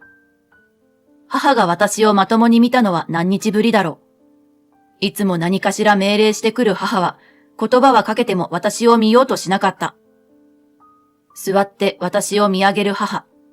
その視線をまっすぐに受け止めて、立ったまま母を見下ろす私。母の眉間にシワが寄った。結婚する？家のことはどうすんのよ？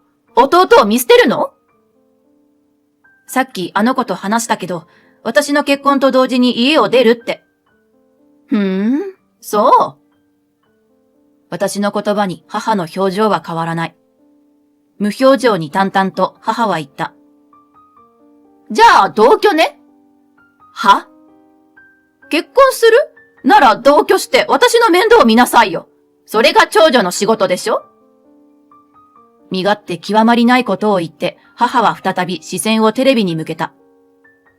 もうそれ以上話すことはないというように。娘が結婚すると言ってるのに、おめでとうの一言もない。そんな母の態度を見て、吹っ切れた私の中に様々な感情が湧き出てきた。そして、気づけば口が勝手に、いいよと言っていた。いいよ、同居しよう。これまで自己中で身勝手極まりない人生を送ってきた母。私の人生を足毛にしてきた母。同居したいと言うならいいだろう。だが、これまでのような気楽な生活ができると思わないでよ。私はのんきにお酒を飲む母を見て、にやりと笑うのだった。その後、私と正雄は結婚した。籍を入れ、記念の写真を撮るだけ。私も正雄も望まなかったので式は挙げない。入籍後、すぐに正雄が我が家に引っ越してきた。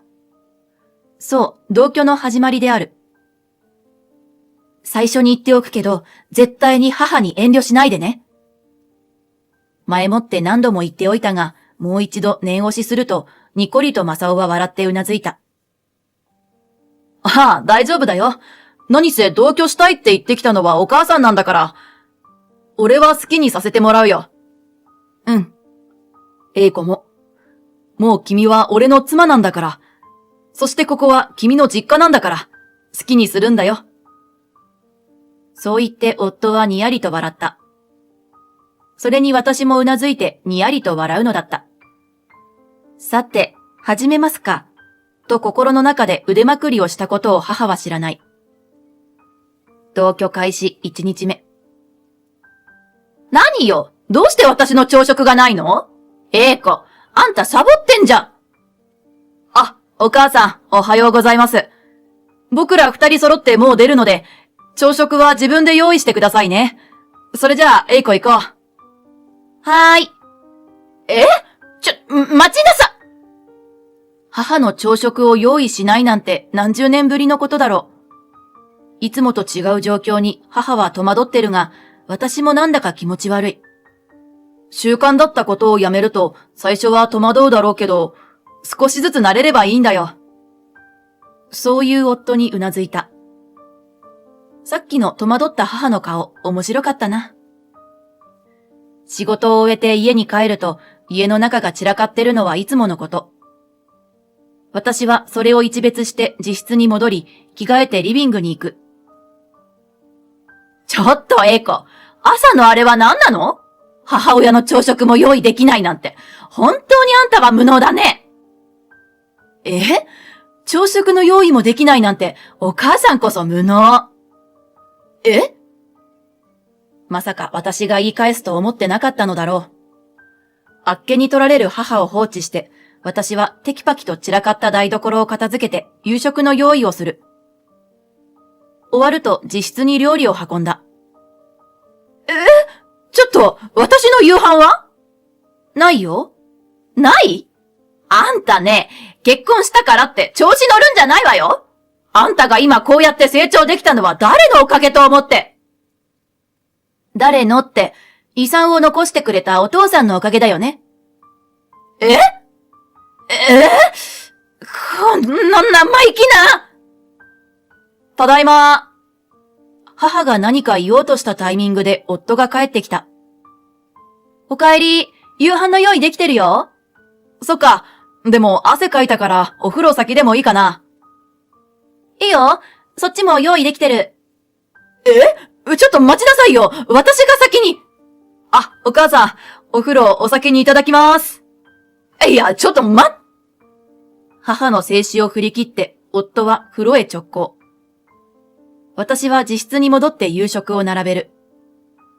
そしたら母がどんどんと扉を叩いてきた。無視して用意し、夫が風呂を出る前に洗濯しようと部屋を出たら、仁王立ちの母がいた。ずっと立ってたんかい。あんたね、どういうつもり？どうとは？私の食事の用意はしない。家の掃除はしない。風呂は旦那に先に入らせる。これじゃ同居の意味がないじゃないか。別に普通でしょ？私は結婚したんだから、夫の世話しかしない。母さんの世話はもうする義務ないもの。お前は鬼か！お前が言うな。あくまで私が悪いと責める母をギロリと睨んで言い返せば、母は言葉を失った。幼い私に家のことを押し付けて遊びほうけてたお前は何？鬼じゃないとでも？無事に大人になれたのは父が残してくれた遺産のおかげ。そのお金で生活できたからね。でも母さんは何もしてくれなかった。私を育てたとでも思ってる？当たり前でしょ？どうやって？家のことを私にやらせて遊びほうけてたくせに。兄さんと妹だけを溺愛して、私と弟は放置だったくせに。学校の面談も一度も行かなかったくせに。私の進路に興味も示さず、口を開けば家のことをやれ。それのどこが育てたと？それは、悪いけど、何の感謝もしてないから。なので私は、これからは母の世話はしません。宣言して母の横を通り過ぎた。母は何も言えずにその場に突っ立っていた。翌日、同居2日目。ちょっと、英子！どうして私の服が洗濯されてないのよ！やってないんだから、そりゃ洗濯されてないでしょうよ。昨日洗濯機回してたじゃない！私と正雄のはやったわよ。母親である私のもやりなさいよ！夜、仕事から帰るなりこれである。こっちはクタクタだってのに、日中遊んでた人がよく言う。暇なんだから母さんも洗濯くらいしなさいよ。私はあんたを鍛えてやってるんだ。そりゃどうも。もうしっかり鍛えられたので、今後は結構です。生意気な。なんだお母さん、洗濯の仕方も知らないんですか？私たちの会話を聞いてた夫が急に出てきた母に話しかけた。焦る母。知ってるわよ、それくらい。知らないなら僕が教えてあげますよ。はい、ついてきてください。だから、知ってると言ってるでしょ？わかりますか？まずですね、蓋を開けるでしょ？それからここに洗剤と柔軟剤を投入して、いや、だから、知ってると。コースを選んで、ここをポチッと押します。完全に子供扱いというか、悪ふざけになってるなぁ。反論をことごとく無視され、あっけに取られる母に、ニヤニヤ笑いながら夫が話す。はい、やってみてください。やらないわよ！こんなのは英子が。いいからやれ。不意に夫の口調が変わる。その表情からは笑みが消えて怒りすら感じさせた。それを見て母が小さな悲鳴を上げた。小学生の幼い英子に散々やらせてたんだろ？だったら大人のお前も簡単にできるだろうが。いいからやれ。はい。その気迫に押されて母は自分で洗濯をするのであった。実に何十年ぶりの光景だった。ちなみに先に夫が入れてた洗剤。量がかなり多かったようで、洗濯機から泡が漏れて母が悲鳴を上げてたが、鍵を閉めて部屋にいた私たちは完全無視したった。それから母へのスパルタは続く。は？料理？いや、やりなさいよそれくらい。何が食べたいとか知ったこっちゃないわ。これまで母の言いなりだった私は、呪縛から解けた反動でかなり強くなったと思う。私の言い返しに言葉を失う母。さらに、お母さん、掃除くらいしましょうよ。なんすかこれ。下着？よくこんなのそこらに捨ておけますね。お母さん、遊びまくってる割にシワが日に日に増えてますね。A子に家事を押し付けて、外で遊びすぎたんじゃないですか？日焼け止めちゃんと塗ってます？ A子を無能とか言う前に、自分のことできない無能な自分を見直した方がいいですよ。何ですかこの料理。食べられるんですか？ A子の料理すごい美味しいんですよ。人にダメ出ししてる割に、ご自分のダメっぷりは理解できてないんですね。と、夫のトゲたっぷりの言葉が母に浴びせられる。チクチクチクチク。針のむしろとはこのことか。私もあんな風に毎日母にチクチク言われてたなぁ、なんて思って苦笑してしまった。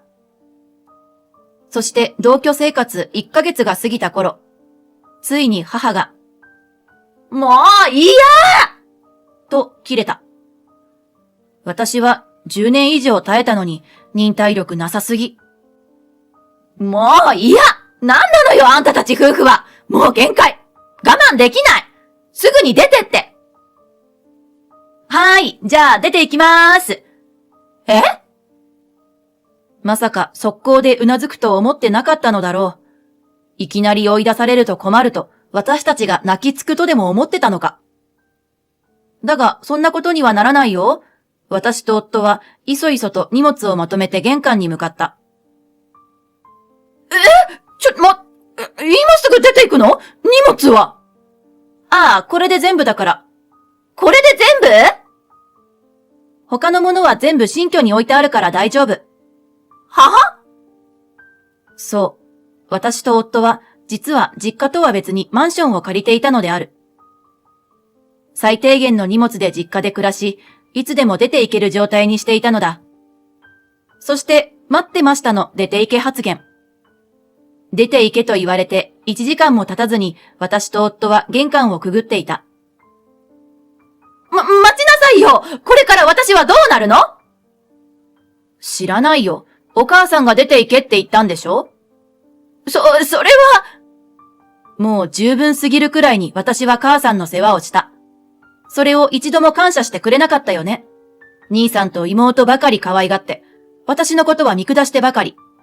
愛情なんて一度も感じなかった。出て行けと言われるなら、喜んで出て行くに決まってるでしょ？どのみち、これからも私は何もするつもりはない。私をずっとこき使うつもりだったみたいだけど、何もしない私が母さんと一緒にいる意味ある？私の言葉に何も言えない母。ほらね。そこで言葉を失うってことは、母さんにとって私は家政婦でしかなかったってこと。これ以上私の人生を邪魔されるつもりはないから。生活費はどうすればいいのよ！同居ということで、光熱費とかは支払っていた私たち。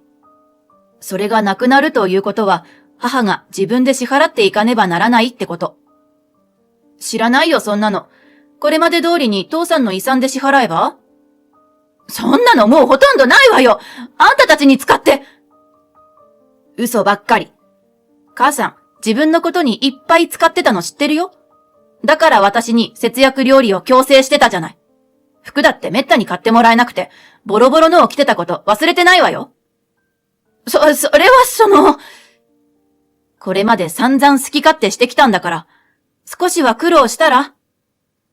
言って私は母に背を向けた。待って！さよなら、母さん。ずっと言いたかった言葉。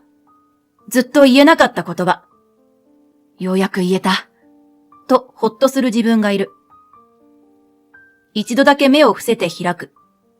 前を見れば、笑顔の夫が私を待っててくれた。後ろを振り返ることなく、私は夫に駆け寄り、手をつないで実家を後にするのだった。その後、父の遺産を食いつぶし、生活に困った母は、まず兄に連絡した。同居しないかと打診したらしいのだが、兄は断った。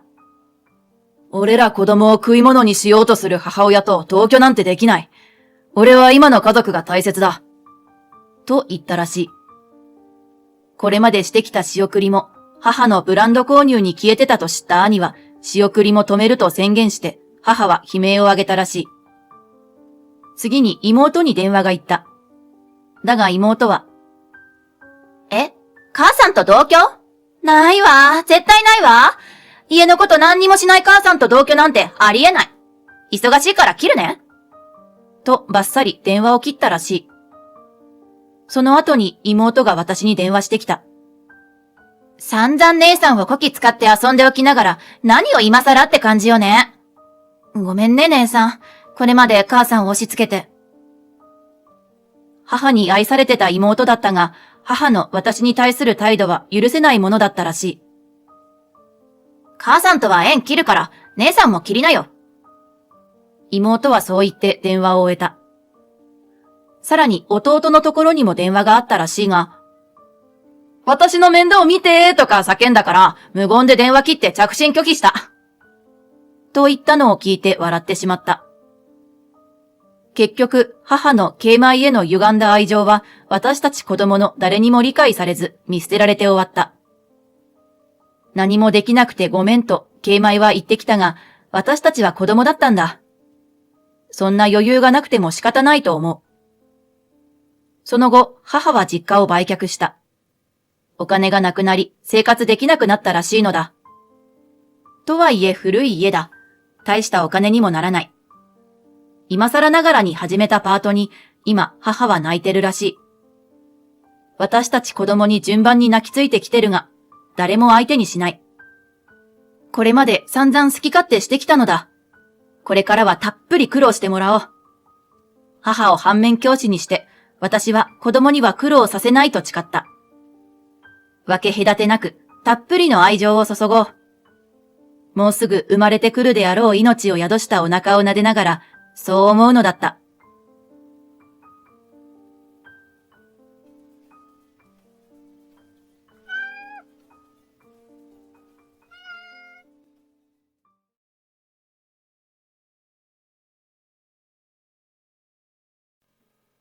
ある日、いつも通り娘を迎えに行くと、門の前で鬼が仁王立ちしていた。よく見ると、鬼のように目をひんむいて歯を食いしばっているのは娘の友達のママ。昨日はよくも騙してくれたわね。騙したのはあなたの方でしょ？うるさい、うるさい、うるさい、うるさい！甲高い罵声に周囲の視線が突き刺さる。しかし、怒り狂っている彼女には私以外何も見えないようだ。あんたのせいで1万円も払うことになったのよ。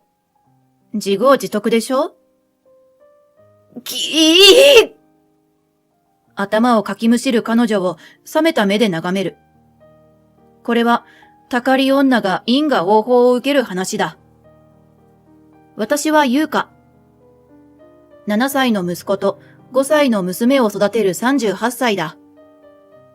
子供たちが小学校と幼稚園に通うようになったので、去年からパートを始めた。と言っても、14時には2人とも帰ってくるので、週に4日、1日3時間程度の超短時間パート。それでも夫に養われているだけでなく、自分の手でお金を稼げるということが心を安定させてくれる。9歳年上の夫は同世代よりも給与が高い割に激務の仕事についている。だから家事や育児のメインは私。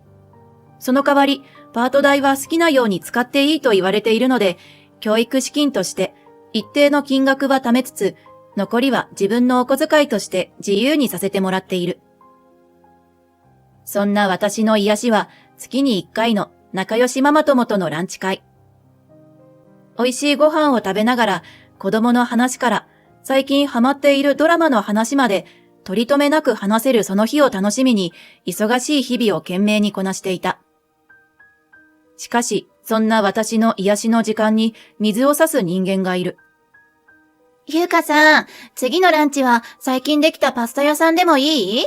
あそこのたらこパスタがすごく美味しいらしくて。娘の幼稚園のお迎え時間。息子の頃から仲良しのママ友、ミキがウキウキと私に話しかけてくれる。もちろんいいよ。ミキさんたらこパスタ大好きだものね。ありがとう。美味しいたらこパスタがあるって聞いてから、もうよだれが止まらなくて。あははは。口元を拭う真似をするミキの仕草に思わず笑ってしまう。明るくさっぱりした性格の彼女が私は大好きだ。それなら、あかねさんもあそこのパスタ屋さん気になってるみたいだから誘ってもいい？もちろんいいよ。じゃあ、今回は3人で。何の話？ミキと2人で楽しいランチ会の計画を立てているところに、突然第三者が割り込んでくる。え？その人物の顔を見たミキが思わず固まる。私も口を引きつらせながら彼女の名前を呼んだ。リカ子さん。私たちの顔色なんて気にせず、リカ子は私たちの話にぐいぐい入ってくる。あそこのパスタ屋さん行くの？いいな、私も行きたい。そう。いつ行くの？来週の金曜日は私美容院入ってるから NG ね。それ以外ならいつでも OK。リカ子は私たちの了承も得ず、勝手に仲間に入り、勝手に話を進めていく。またか。私とミキは顔を見合わせ、ため息をついた。リカ子は娘と同級生の女の子を持つママだ。娘が赤ちゃんの頃に児童館で知り合ったため、付き合い自体は長いけれど、決して親しいわけではない。子供たち同士は仲がいいし、あちらは親しいと思って絡んでくるのだと思うけれど、私としてはお付き合いを避けたい相手だ。なぜなら彼女はお金に非常にルーズだから。例えば、公園にお昼を持って遊びに行く約束をすると、彼女は親子でふりかけおにぎり2つしか持ってこない。お腹が空いてないし、娘も小食だから。と言うけれど、リカ子の娘のルリちゃんは他の親子の華やかなお弁当箱を見てお腹が空いたと泣く。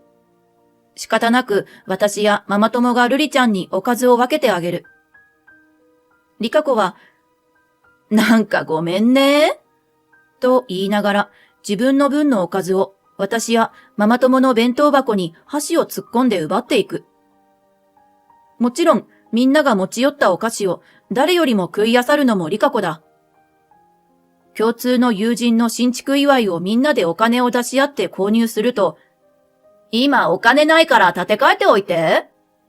と言ってそのまま踏み倒し。一緒に外食をすれば、今大きいお金しかないから立て替えておいて。とやっぱり踏み倒し。だから一緒にランチなんてしたくないのに、地獄耳のリカ子は誰かがランチやお茶の計画を立てているとどこからともなく現れ、勝手にメンバー入りしているのだ。案の定、今回のパスタ屋さんでのランチも自分の話ばかりダラダラ語り、一番高いメニューをデザート付きで食べた挙句、休養が入ったから立て替えておいて。と言ってさっさと帰ってしまった。せっかく最高のたらこパスタに会えたのに、台無しだわ。ミキがギリギリと歯ぎしりを立てる。私も月1回の癒しの時間をめちゃくちゃにされ、ムカムカが収まらない。あかねさんも疲れた顔で帰っていった。もう限界だ。うんざりだ。娘同士が仲良しだから衝突を避けてきたけれど、彼女のルーズさがなくならない限り、これ以上の付き合いは無理だ。そうミキと意見が一致し、今後、リカ子が便乗しようとしたらきっぱり断ることにした。そして1ヶ月後。幼稚園の参観日の後、時間が空いていたので、ミキと2人で回転寿司に行こうかと盛り上がる。しかし、離れたところで他のママたちと会話していたはずのリカ子が盗み聞きしていたようで、またもや私たちの会話に割り込んできた。お寿司いいね。私もお迎えまで暇だよ。一緒に行こう。悪いけど、あなたとは行きたくないわ。え？ニコニコと笑っていたリカ子の顔が固まる。まさか拒絶されるなんて想像もしていなかったのだろう。リカ子さん、前回のランチ代払ってないよね。その前のランチも、そんなルーズな人とはもうご飯を食べたくないわ。私がはっきりと告げると、ミキも隣でうなずく。私の反抗にリカ子は一瞬真顔になった後、困ったように眉を下げながらくねくねと腰を振った。そうだったっけ？ごめん。私って忘れっぽいから。でも二人も言ってくれたらいいのに。私たちに責任転嫁しないで。請求される前に払うのが普通なのよ。ごめん。だから私って天然って言われちゃうのよね。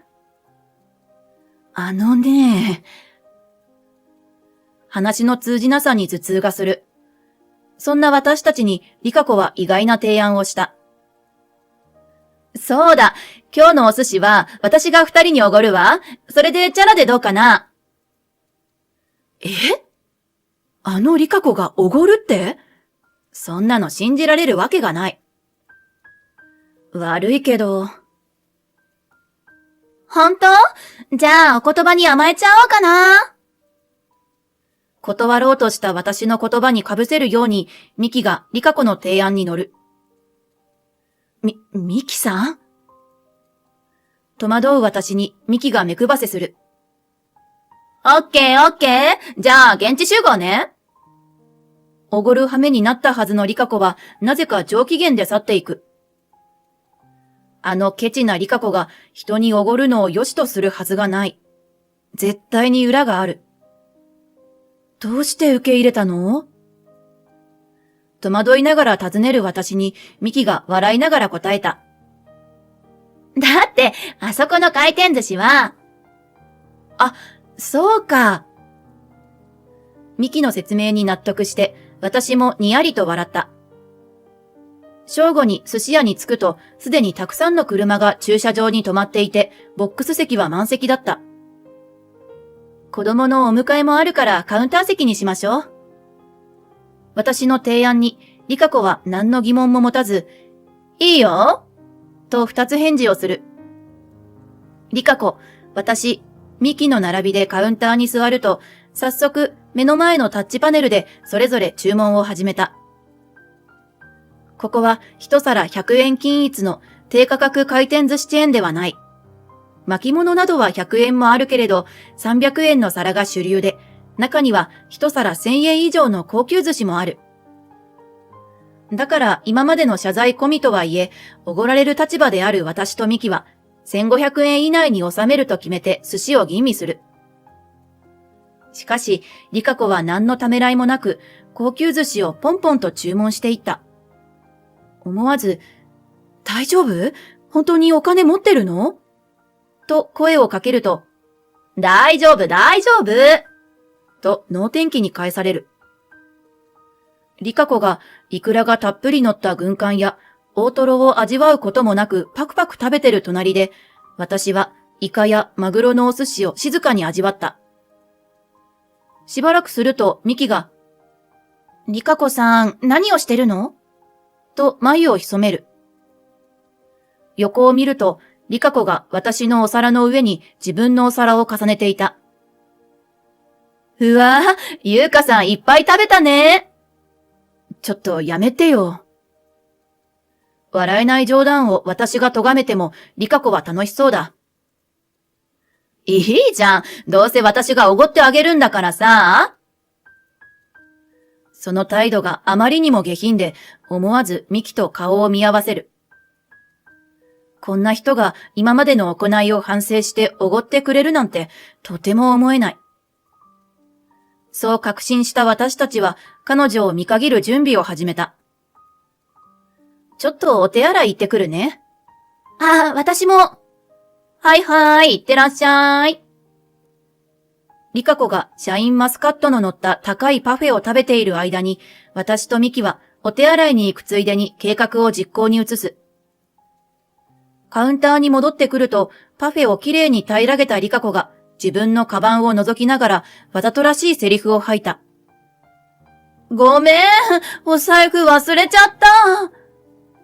やっぱり、この女は最初から払う気などみじんもなかった。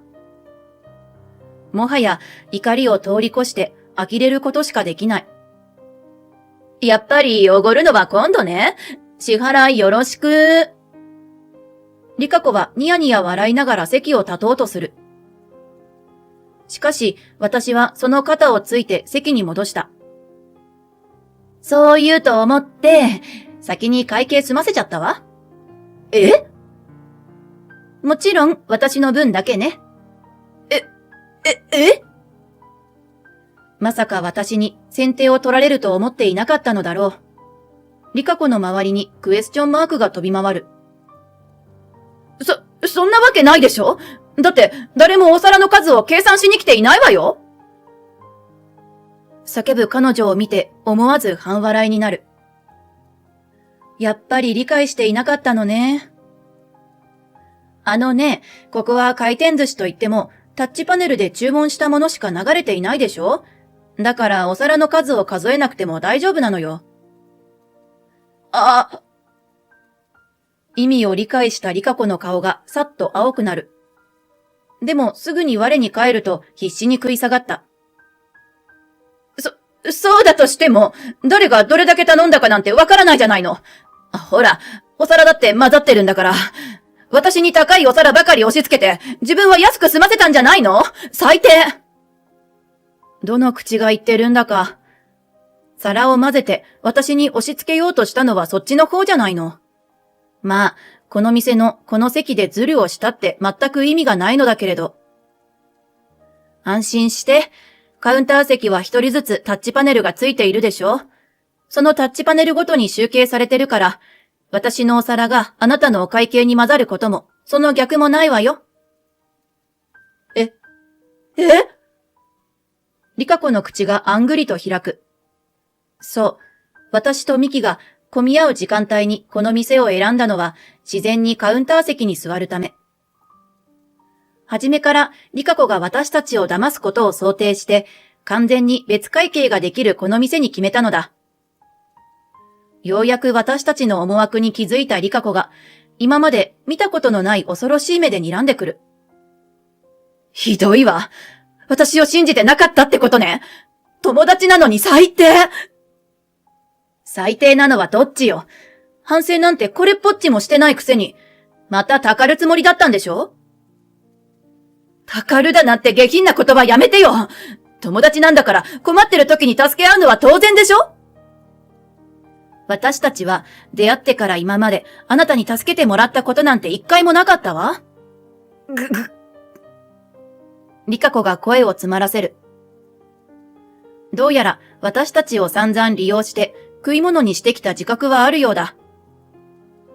天然ではなく悪意があったってこと。本当に救いようのない愚か者だ。固まっているリカ子の代わりにタッチパネルのお会計ボタンを押してあげる。そこに書かれていたお会計はなんと1万円超え。我が家が4人で食べたって1万円は超えない。よくもまあ、一人で高い皿ばかり食べたものだ。絶対に私に払わせるつもりだったからこんな真似ができたのだろう。本当に最低すぎる。もちろん今日の私は一銭も払う気はない。ここのお金は絶対払わないから自分で何とかしてね。ちょっと待ってよ。財布がないのにどうしろって言うのよ。真っ青な顔のリカ子が腕にすがりつく。でも、助けてやる義理も情もないので、さっさと振り払った。自業自得でしょ？自分で何とかしてね。無理よ！無理！それなら、無線飲食で通報されても仕方ないわね。私たちは娘のお迎えの時間だから帰るよ。待ってよ！ひどいわ！旦那に言いつけてやるんだから！お好きにどうぞ。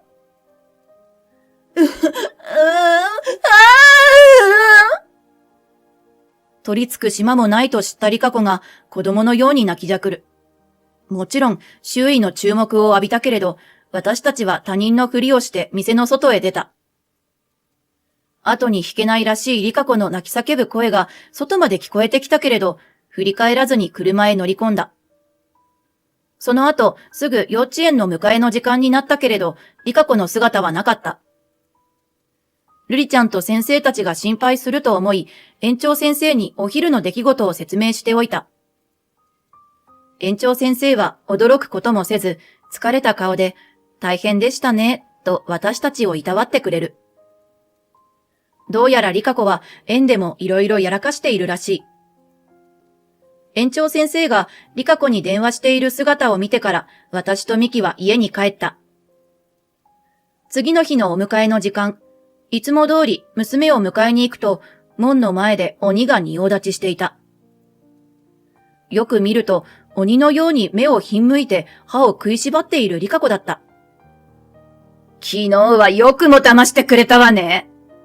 騙したのはあなたの方でしょ？うるさい。雄たけびを上げるリカ子のせいで周囲の視線が痛い。しかし彼女は私に対する怒りで狂っているため何も気にならないようだ。あんたのせいで1万円も払うことになったのよ。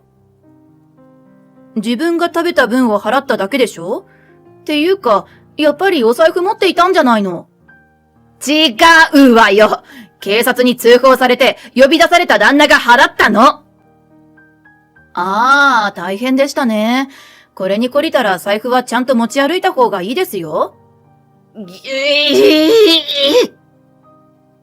リカ子が悔しそうに歯をギリギリと鳴らす。余裕ぶっこいていられるのも今のうちよ。あんたの卑劣なやり方、全部うちの旦那に言ったからね。うちの旦那、昔やんちゃしていてめちゃくちゃ怖かったんだから。はあ。沢田さん？騒ぎに気づいた園長先生たちが私とリカ子の間に入ってくれる。今にも私に飛びかかりそうなリカ子を先生方がなだめてくれている間に、担任の先生がさっと娘を引き渡してくれ、裏門から帰宅することができた。その晩、珍しく早く帰ってきた夫と夕食を食べていると、ピンポンとインターフォンが鳴った。玄関の前に立っていたのは、リカ子とがたいの良い男性。おそらくリカ子の昔やんちゃしていてめちゃくちゃ怖い夫だろう。彼らはモニター越しでもわかるくらい、こちらに敵意をむき出しにしている。仕方なくチェーンをかけたまま、ドアを開けると、リカ子の夫が無理やりこじ開けようとしたせいで、ガンと大きな音が響く。開けろよ、陰湿女。嫌です。あ？ぶち壊すぞ。治安の悪い発言をする男の後ろで、リカ子がニヤニヤと私を見る。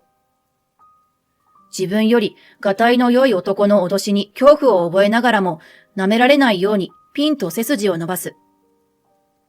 通報しますよ。あ？通報してみろよ。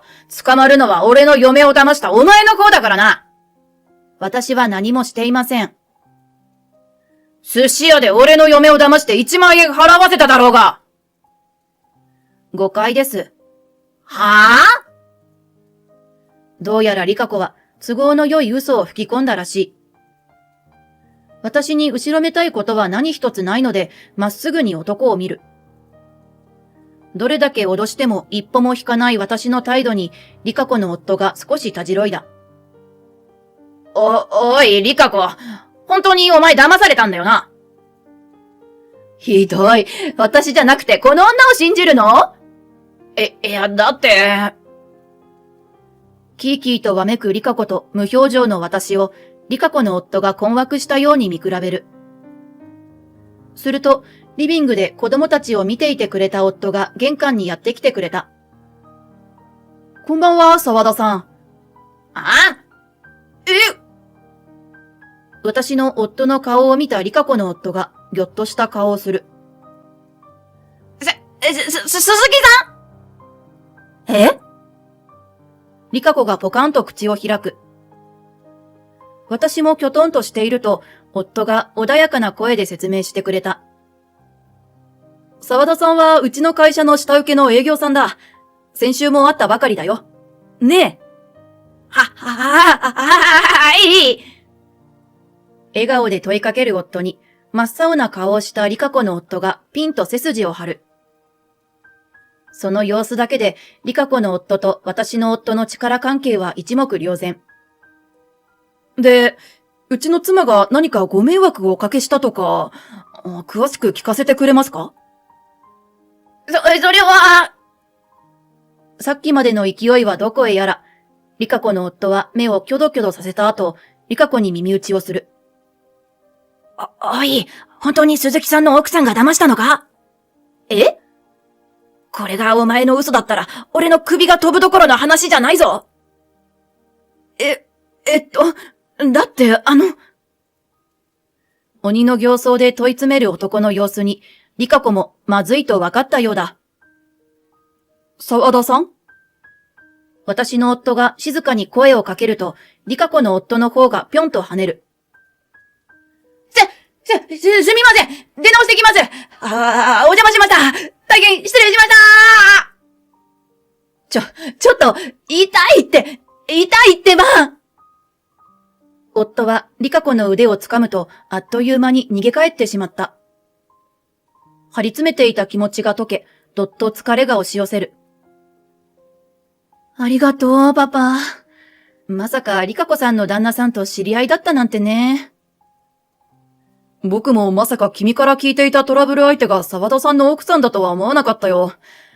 彼も仕事場では真面目な男だから、真実を知ればきっと奥さんを何とかしてくれるさ。夫の言う通り、リカ子の夫は思ったよりもまともだった。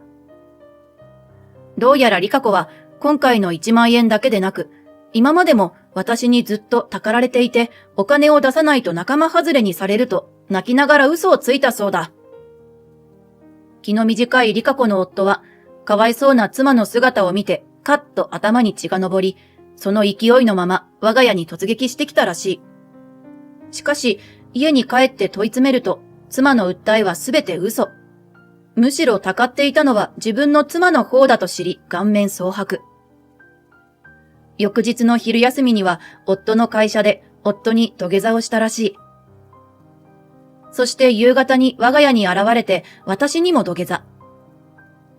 私はその謝罪を受け入れ、きっと奥さんは私以外の人にも同じことをしていますよ。と忠告すると、青白い顔色をさらに悪くしながらうなだれた。その後、リカ子の夫が幼稚園に問い合わせると、今までのリカ子の悪行が大量に出てきたらしい。幼稚園はリカ子の夫に連絡したかったようだけれど、リカ子が堅くなに夫の連絡先を教えなかったそうだ。リカ子の夫は幼稚園が被害を把握できている保護者に謝罪暗記しながらお金を支払い、そして倫理観が全くないリカ子に娘のルリちゃんを育てさせるのは絶対に良くないと判断し離婚。当然リカ子は抵抗したけれど、周囲がリカ子の夫の味方になり、リカ子の悪行の証人になったため、親権は無事夫に渡った。専業主婦な上、家計も生活費以外ほとんどを高い化粧品や服につぎ込んでいたリカ子は無一文で放り出されたらしい。アパートも解約され、可愛い孫を夫に奪われたことで実家にも感動されたようだ。行き場を失った彼女は満喫を転々とした後、どこかの工場で住み込みで働いているらしい。働いたことがないのが自慢だったリカ子。苦しい生活を経験してお金を稼ぐことの大変さと、その金をたかる愚かさに気づけばいいと思う。ルリちゃんは今、父方の祖父母と一緒に隣町で新しい生活を送っている。引っ越し前にご迷惑をおかけしましたと頭を下げに来てくれたパパの隣で、ルリちゃんは、じいじとばあばと暮らすことになったよと報告してくれた。その明るい笑顔を見て私もほっとした。私もルリちゃんのパパに頭を下げる。ルリちゃんのために頑張ってください。はい。二度とこの子が恥じるような親にはなりません。まっすぐな目でそう誓う彼の言葉に嘘はなさそうだった。それから3ヶ月後。ゆかさん、このチラシ見て。九条ネギと大根おろしのたらこパスタがすごく美味しそうなの。ほんと。こっちのアサリたっぷりのボンゴレも美味しそうね。次のランチ会はここでもいい？もちろん。あかねさんにも声かけてみようか。今月も私とミキさんは1ヶ月に一度のお楽しみの計画を立てる。気心の知れた友人と美味しいご飯を食べる。それが妻として、ママとして、そして私という人間として頑張れるパワーの源だ。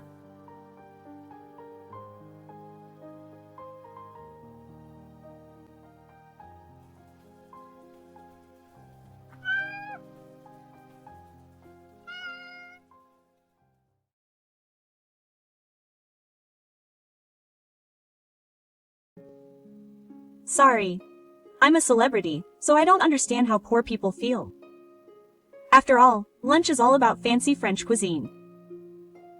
I wouldn't make a mistake. It's your fault. My colleague who looks down on me as a poor person and laughs at me. My colleague who tries to push the responsibility for her mistake onto me.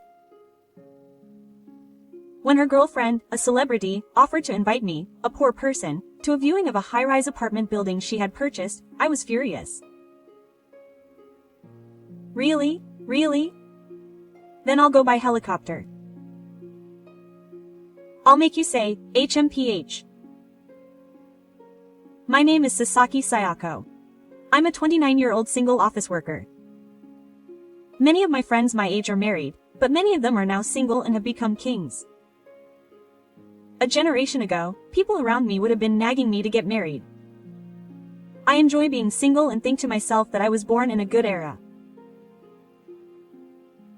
I currently work for a company that deals with skincare products. My skin started to get rough around the time of puberty, and I was worried about it for a while. It's gotten a lot better now, but I think there are many people who are suffering from skin problems like I used to.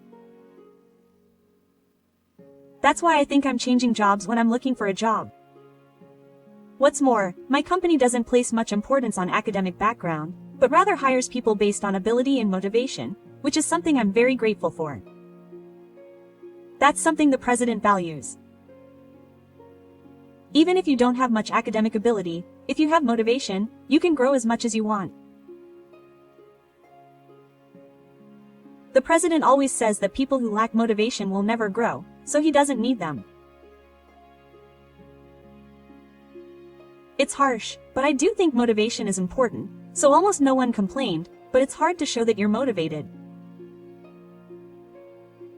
The one who sighed as she said this was my colleague Haruka, whose desk is next to mine. I nodded in agreement with what she said. That's right. It's really hard to prove something that doesn't have a form. I also think it's strange that I'm always shouting that I'm motivated. Really. Just as we were sighing as she said this, the two of us, what? If you two just keep sighing, your money will run away. I almost sighed again at the sudden words she said. I glanced to the side and caught Haruka's eye with Aoyama, who was my neighbor across the street. She was also my colleague, but we only called each other by our last names. That's because I don't like her.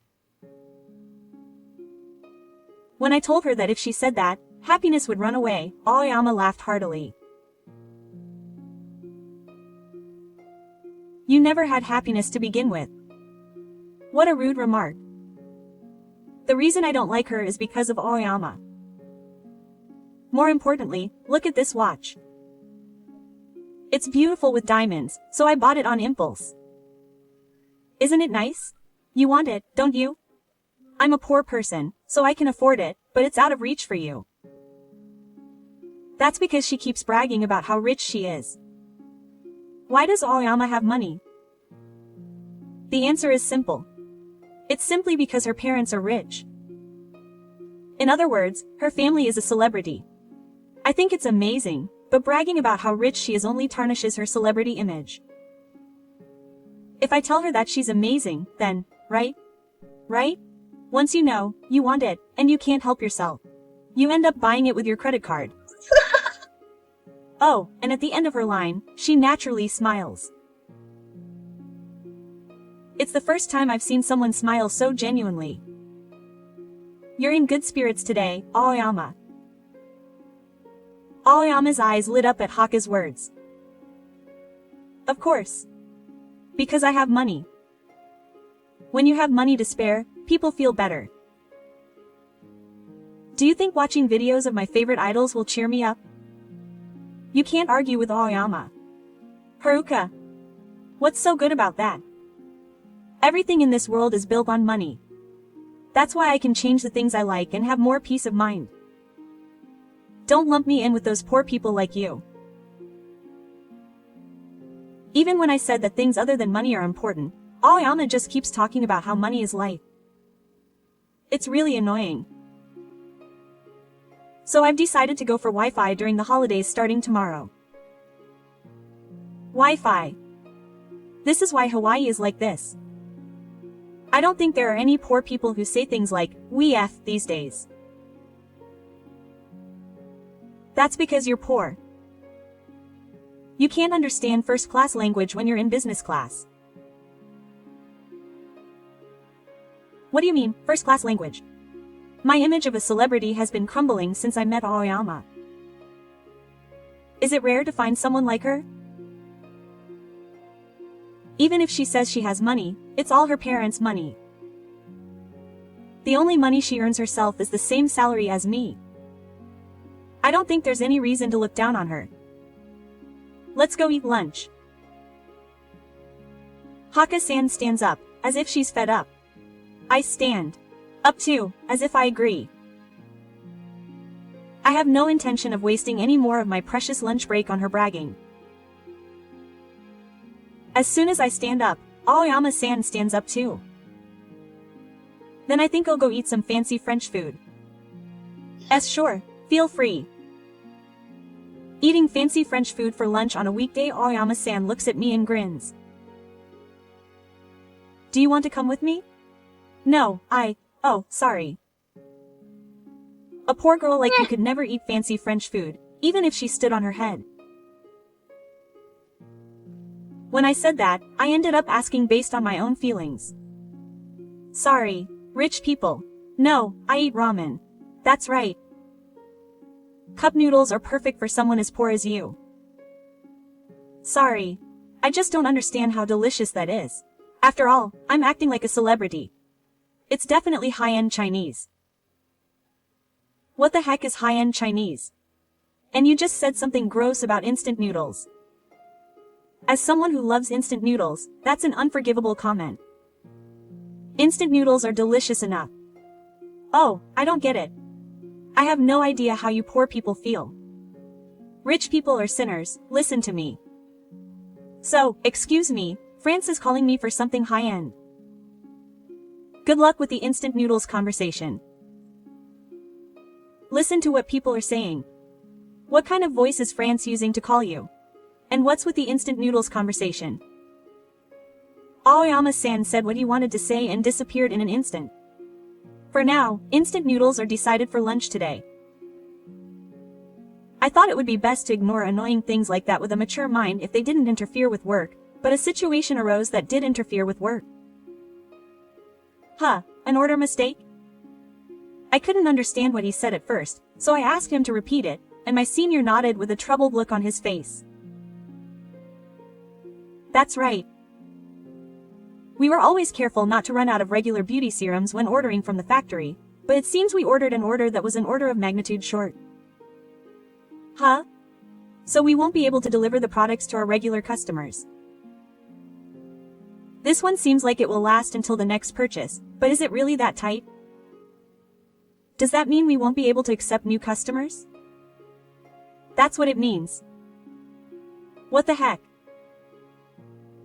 Of course, our regular customers are important, but not being able to accept new customers is a huge blow to the company. We also have a lot of one-time purchases even if they're not regulars. This product has a huge impact on the company's profits. Who would make such a basic mistake? The person who ordered it is called Aoyama. Yeah. For some reason, the moment I heard the name, I found myself agreeing. That guy who loves to brag about his wealth was so focused on showing off that he neglected to check the order. Just as she was making the kind of mistake that even a first-year employee wouldn't make, Aoyama came back from somewhere. She had a paper cup in her hand, and a green goddess on the cup. Was this woman going to Starbucks to buy coffee at a time like this? My senior stood up and was about to talk to her.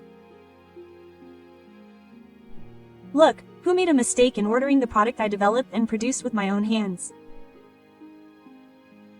The door slammed open and the president's loud voice rang out. Everyone's eyes immediately focused on Aoyama. However, she took a long sip of her coffee before leaving. Ah, that was Sayako's mistake. Sasa, it's you. I don't know anything about it. I was taken aback by the sudden accusation of a crime. As I was flustered by the president approaching me with an angry look on his face, Aoyama said, well, you see, it's true that I placed the order, but I asked you to check the documents, didn't I? It's standard for multiple people to check the order documents. So multiple people should have checked this order as well. However, I don't know anything about this order, so I honestly shouted, I don't know. Seeing my expression, the president looked confused, asking who it was. However, Aoyama didn't waver. The president, the poor Sayaka, is jealous of me and is trying to blame me. Please take a good look at the order receipt. Her signature is next to mine. Let me see it. The president held out his hand to the copy of the order that the senior from earlier had. Aoyama approached. And just as I was about to peek at the document, my hand slipped. It was cold. To my surprise, Aoyama tripped and stumbled towards me in a very dramatic way. The cup of iced coffee landed on me, soaking the document I was about to look at. Ah! The screams were so loud that I couldn't tell who was screaming, the president, the senior, or me. But the person who had splashed it said, oh, I'm sorry, showing no remorse. Aoyama, what are you doing? I'm sorry. But Yako just tripped me. I didn't do that. This woman is trying to blame me no matter what. But that doesn't matter. I can't see the important signature anymore. The president held up the document, which was soaked with coffee.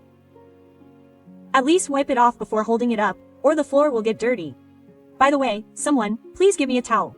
When I was in trouble, Haruka gave me a towel. Thank you. The one calm person in the chaotic scene said with a smile. Oh, now it's hard to tell. But there was definitely my signature and Seiko's. Aoyama's smile was so smug that I was shaking with anger.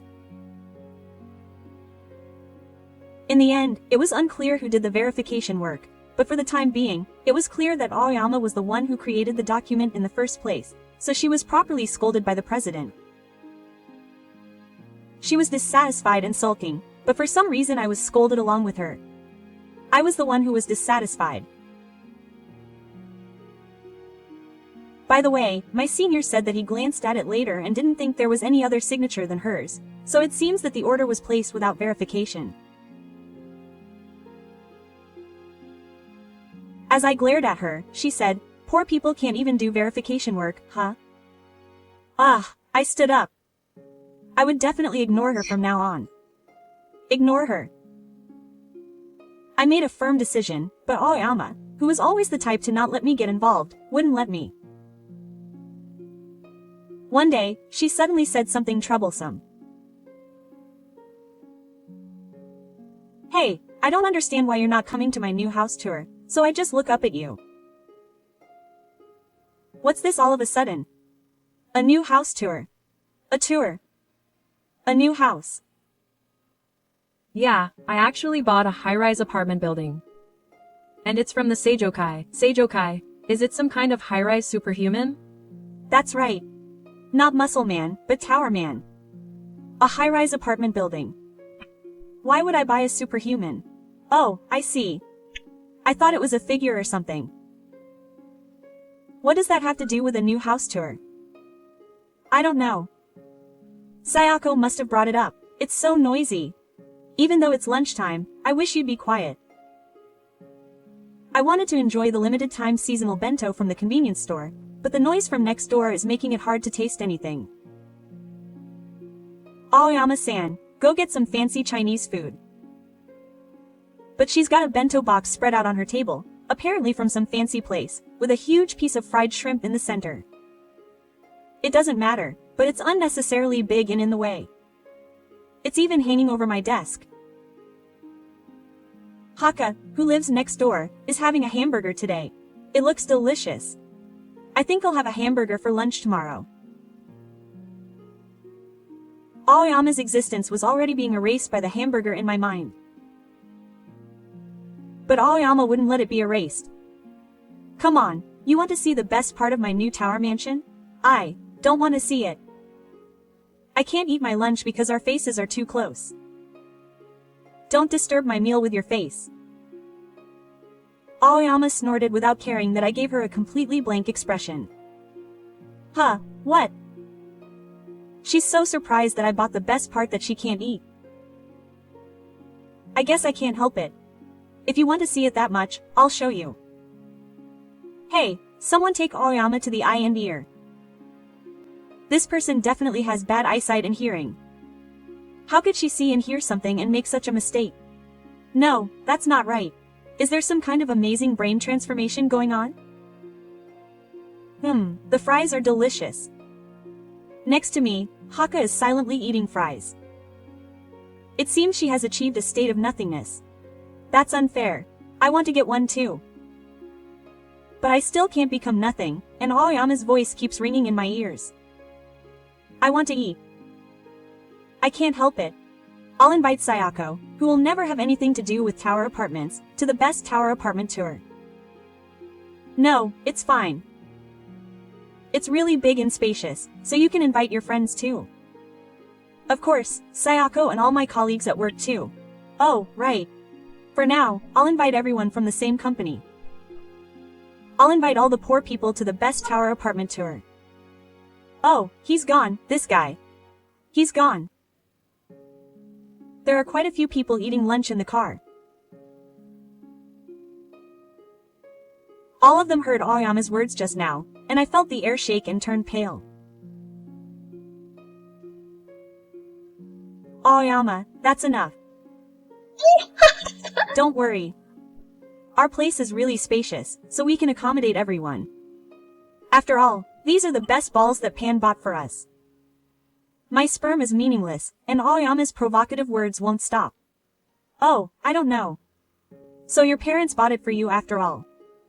That makes sense. It would be tough to buy a condo in a high-rise apartment building, especially a top-class apartment building, even with a loan on our level of salary. Sayaka, I, and the other colleagues all looked at Aoyama in astonishment at his parents' stinginess at Yasunoshiro. Aoyama, who didn't notice, continued to laugh loudly. What a celebrity he didn't touch. He must have just said something like an invitation because he wanted to brag. I left it like that, and then one day, a few days passed. Yes. Aoyama suddenly handed me a white envelope. What is this? An invitation. An invitation. I told you that poor people don't get invitations. He said he was inviting me to his top-class apartment building. What, was that for real? Oh, he was serious. I thought it was just bragging, but I was surprised to see that he was serious. I took out a piece of paper from the envelope. It had the words Invitation Hall written on it in big letters. I pretended not to see the headline that said, "I'll show you my tower mansion's best meeting," and was surprised again when I saw the date listed. Huh? Isn't it this upcoming holiday? Yes, it is. Doesn't everyone have plans for research? Plans made by a poor person aren't worth much anyway. It would be much more meaningful to join this tour instead. The moment Aoyama said that, an uneasy atmosphere spread throughout the workplace again. Even my boss looked at me with a stern expression. However, Aoyama didn't seem to care at all about the reactions of those around him. You want to See it, don't you? I want to see it, don't you? Yeah. What should I do?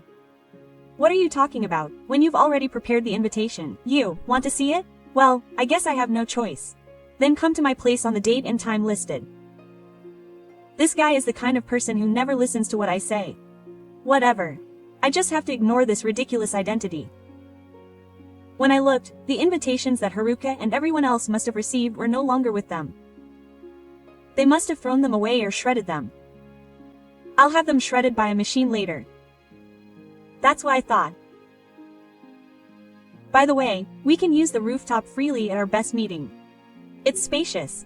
So spacious that even a helicopter could fit in it. Maybe I'll charter a helicopter next time and watch the night glow around the tower mansion. I'll lend you my space when you all ride in the helicopter. But I don't have that kind of money. I'm poor. Sorry. I died. I definitely heard it at that moment. It wasn't just the air shaking. I definitely heard the sound of freezing. And I was one of those who froze. Is that so? Even as I turned to ice, I opened my mouth. I said in a voice that was aware of how cold it was. Then I'll go by helicopter. Huh? Did he not hear me properly? Aoyama-san asked me with a serious expression, "What did you say?" I didn't answer him and focused on eating the convenience store bento. A few days later, a happy and enjoyable long weekend began. Normally, it would have been a 3-day weekend with a national holiday in the weekend, but the president was away on business, so he unexpectedly added more holidays. Thanks to that, it was a long 6-day weekend even though it wasn't Golden Week. Of course, there are people who are planning long-term trips. And yet, Aoyama-san has set the invitation date right in the middle of the 6-day holiday. Who would go on a day like that? Of course everyone has plans. That's right. Ka-san nods at my tweet. Even if it's not a trip, it's still time with family or a lover. That's right. A male colleague nods at my tweet. Why don't we have any plans? That's sad, being single. Don't make me sad. As soon as another male colleague speaks, I punch him in the back of the head. There were 20 people who received the invitation. 4 of them were in Tokyo. We gathered at a certain place and let out sad murmurs. That's right. We're 4 people who aren't sad, with no plans for the holiday. Haruka asked me. By the way, what were you planning to do during the holiday, Seiko-chan? You're lucky you have plans to rent a lot of movies and watch only horror movies. It's not good. It's not good, but why are you looking at such poor people? Haka-san. So how was Haruka planning to spend her time? Maybe she'd visit her parents' house and spend the rest of the time reading books together. I don't think it would make much of a difference. That's great. I'm all about the romance genre. No, that's not where you can cut it off. Apparently the other 2 male colleagues didn't have any big plans either. Well, shall we go? When I said it again, the other 3 nodded. Where are we going? Of course, it's about that invitation. Yes, the high-rise apartment room tour that Aoyama-san invited us to. The 4 of us gathered to participate in that. Why did we decide to go when we were so annoyed and thought we would never go? My senior told me to definitely show him how sorry I am. How can you show him how sorry you are these days? Male laughs. He gave me this and said, use it as extra money.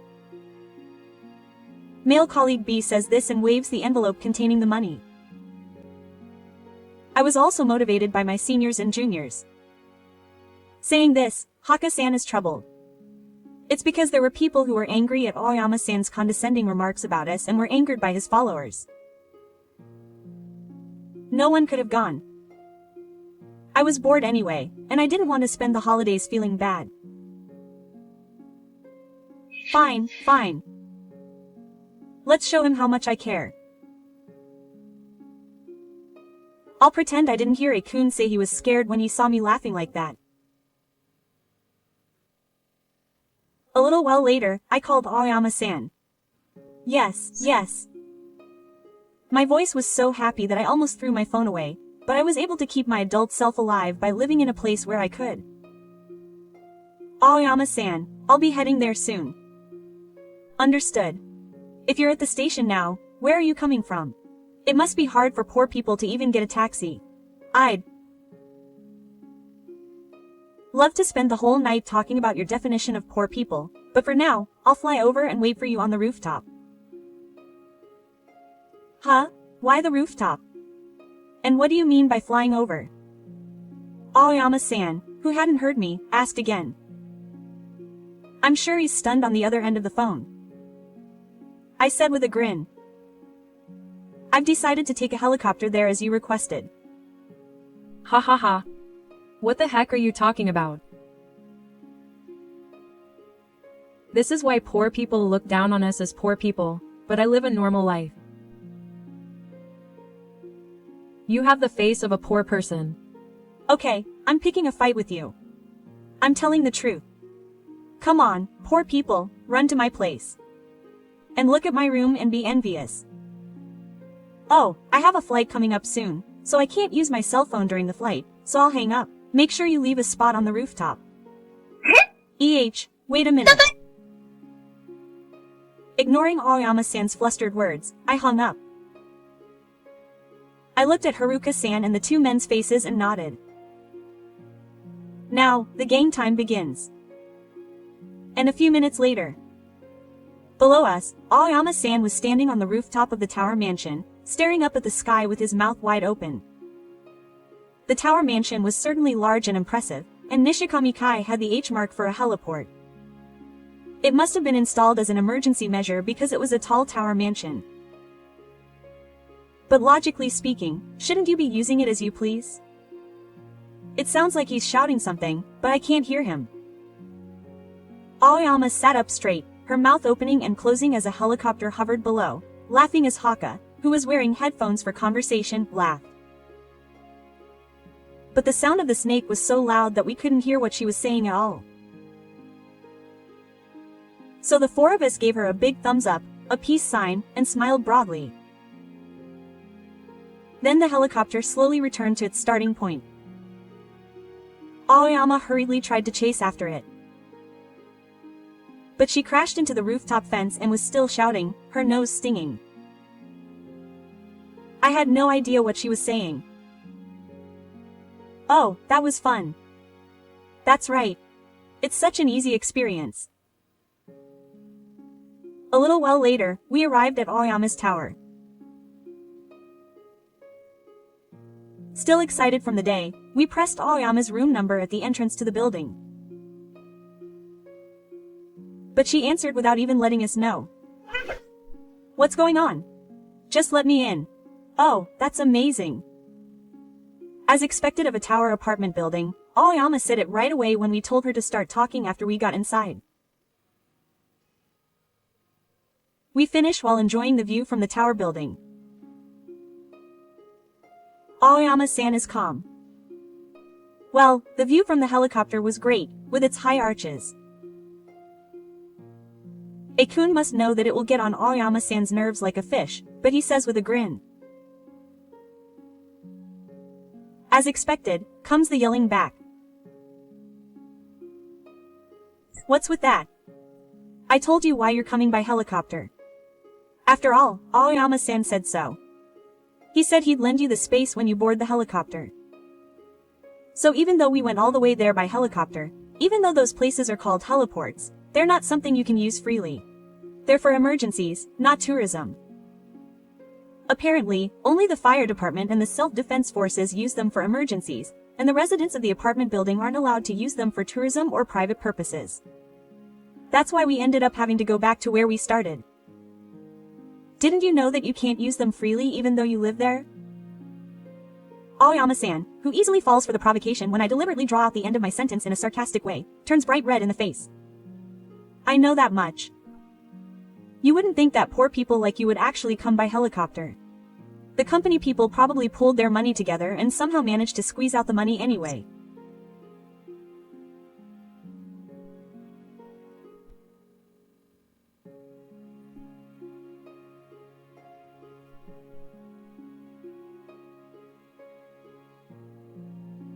Well, that's true. But it's still pretty bad that someone who works for such a low-class company would have a family as rich as mine.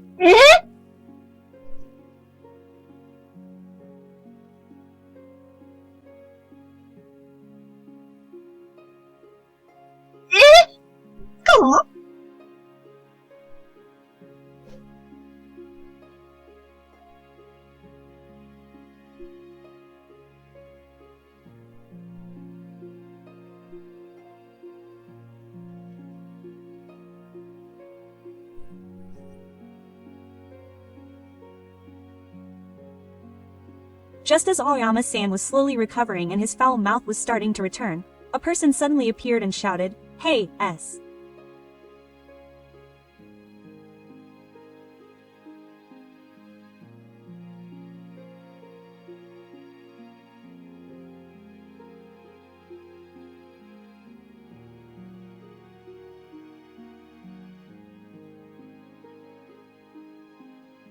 By the way, Aoyama, you've really become something big. Our company is a bottom-tier company. I see. Then you can do it. Huh? What's wrong with that? Your family must be wealthy enough to buy you a tower. Quit that bottom-tier company and support your parents. The president said, "Aoyama-san, you're sweating profusely, and you can't say anything." He rambled on, unable to say anything. But seriously, why did he work for our company? He blames me, does sloppy work, and doesn't seem to have any enthusiasm. Everyone was shaking their heads when the president said, "Well, it's no use. You're not related to your parents." Huh? The four of us visitors were the ones who exclaimed in surprise. What do you mean, disowned? Actually, I've been friends with Aoyama's parents since college. We hired her because of that connection, but she was so unmotivated that we were wondering what to do. Then our friends, the Aoyama couple, told us that they were having trouble with her, their daughter. Really? We were taken aback by his sudden confession. The president, who demands enthusiasm, must have had some qualms about letting her join the company. It was hard for us to say it when he said it so reluctantly. What do you mean? I don't have to work for your company to make ends meet. I see. Then you can resign for personal reasons. Fine. I won't go to work from tomorrow onwards. Really? Is it okay to just go ahead and do something like that? We were surprised.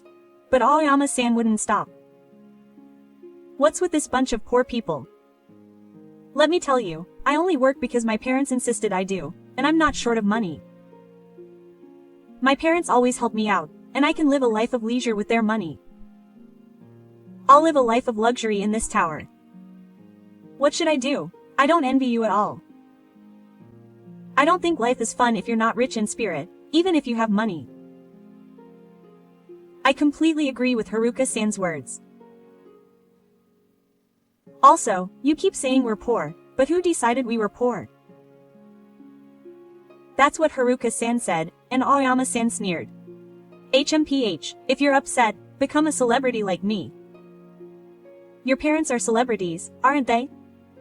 Well, if you say that, then my parents are like that too. What are you talking about? Aoyama was taken aback by Haruka's words. Both I and my two male colleagues looked at her in surprise. Only the president looked calm and asked if it was okay to say something. Well, it's not like there's anything to hide, so I didn't say anything. With that, Haruka looked at Aoyama.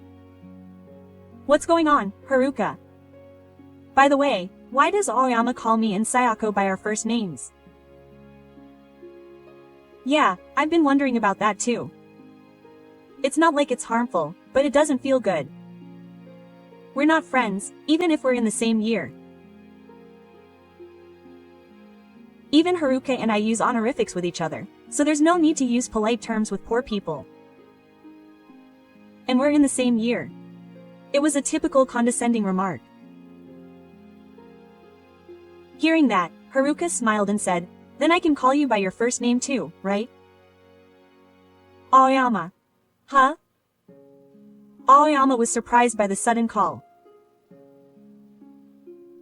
Now that you mention it, I don't know Aoyama's first name.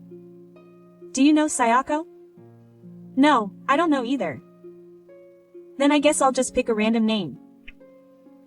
Aoyama was even more surprised when she gave me a name like Eiko. If you don't like Eiko, then be Ko. That's not the issue. To begin with, I don't remember you, a poor person, calling me by my first name. That's it. Saying that, Haka pointed her finger firmly at Aoyama's nose. It's okay to call poor people by their first names, right? Then it's okay for me, who comes from a wealthy family, to call you by your first name, right? Sigh. Even we were surprised by this statement. In fact, when she started talking about her family, her parents ran a huge company that no working adult would be unfamiliar with. They're probably even more elite celebrities than Aoyama's parents. My parents' policy is that when I become an adult, I'm supposed to live on my own without any financial support, as if my family home were gone. So even if I get lost on the island, they won't help me. But you know, I'm happy that I can do the job I choose and love. Aoyama turned pale. No, I'm surprised, and so are my male colleagues. So, what's Echo-chan going to do now that she's been abandoned by her parents and quit her job? Huh, Aoyama-san is really straightforward this time, after hearing Haruka-san's words. How did you know that? The president just said that. She was cut off from her parents. She really was abandoned. Haka-san laughs at that, which is a little, no, quite scary. Maybe she's actually been holding a lot of pent-up anger towards Aoyama-san. That's right. Her parents said that their daughter had become too reckless with money and had become selfish. In the end, they decided to give her a high-rise apartment and cut ties with her. The president nods and reveals the truth. Oh, really? She's been cut off from her parents and quit her job. She may have some savings, but if she keeps living in this high-rise apartment, won't it all disappear in no time? It's scary, scary. The composition is like meowing while looking up at her from below. Look at how impressive it is. Aoyama-san isn't just straightforward, she's completely white. I wonder if she'll collapse. Then, Haruka suddenly regained her serious expression and glared at Aoyama. I've always hated you, celebrity scumbag. People like you are the reason I can't talk about my own story. Don't brag about your parents' celebrity talk like that. I'm not bothering you. I am. It's a huge bother. Because of Eiko, our company has a terrible prejudice against celebs. People like you should go down in flames and suffer. And Haruka pointed her finger at Aoyama again. No, that fingertip actually hit Aoyama's head. Yuck. Aoyama's gang finally came out. With that as a souvenir, they disbanded. After that, Aoyama really quit the company. He cut the unit price so much. I guess he couldn't go back on quitting after all. He seems to have more pride than a high-rise apartment building. I heard that her parents cut ties with her, but I wondered if she was really okay, and apparently she wasn't okay at all. I don't know who searched for it, but rumors spread in the car that her apartment was for sale. I guess she put it up for sale because she was struggling to make ends meet. Hako laughed and said that, and she was still scary. I couldn't help but feel bitter that there was someone here who I shouldn't have made an enemy of. Aoyama-san, who had joined the company as her parents' daughter but couldn't get a job. She probably had trouble finding a job in the end, and her savings ran out in no time. Even used, new apartments in towers sell for a lot of money. If she had lived comfortably with that money, she could have lived even without a job. I don't know what happened to Aoyama-san after that, so I thought she must have lived a quiet life. A few years later, I happened to learn about her later life. One day, I was out at the shopping mall when I saw a strange person. She was extremely thin, with most of her hair gray. She was wearing clothes that showed off her waist, and she was shouting to the people around her to lend her money because she was buying clothes at random. I thought this haughty attitude was nostalgic, but when I looked closely, I was shocked to see that it was none other than Aoyama-san, so I quickly moved away. After watching for a while, Aoyama-san is taken away by a security guard.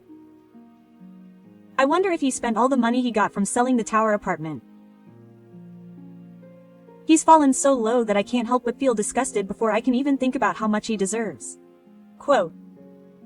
Is something wrong? I ask, and when I turn around, there's a man holding a baby. Yeah, it's nothing. That's right. It looks like he really does want his mommy. I gently pick up the baby as it reaches out to me. The man is my husband, and the baby is my child. Who would have guessed that Mr. A, the male colleague who went with Aoyama-san to the tower apartment that day, would end up becoming my husband? I'm indirectly grateful to Aoyama-san for giving us the opportunity to meet, but that's a different matter. You can't be happy if you look down on others.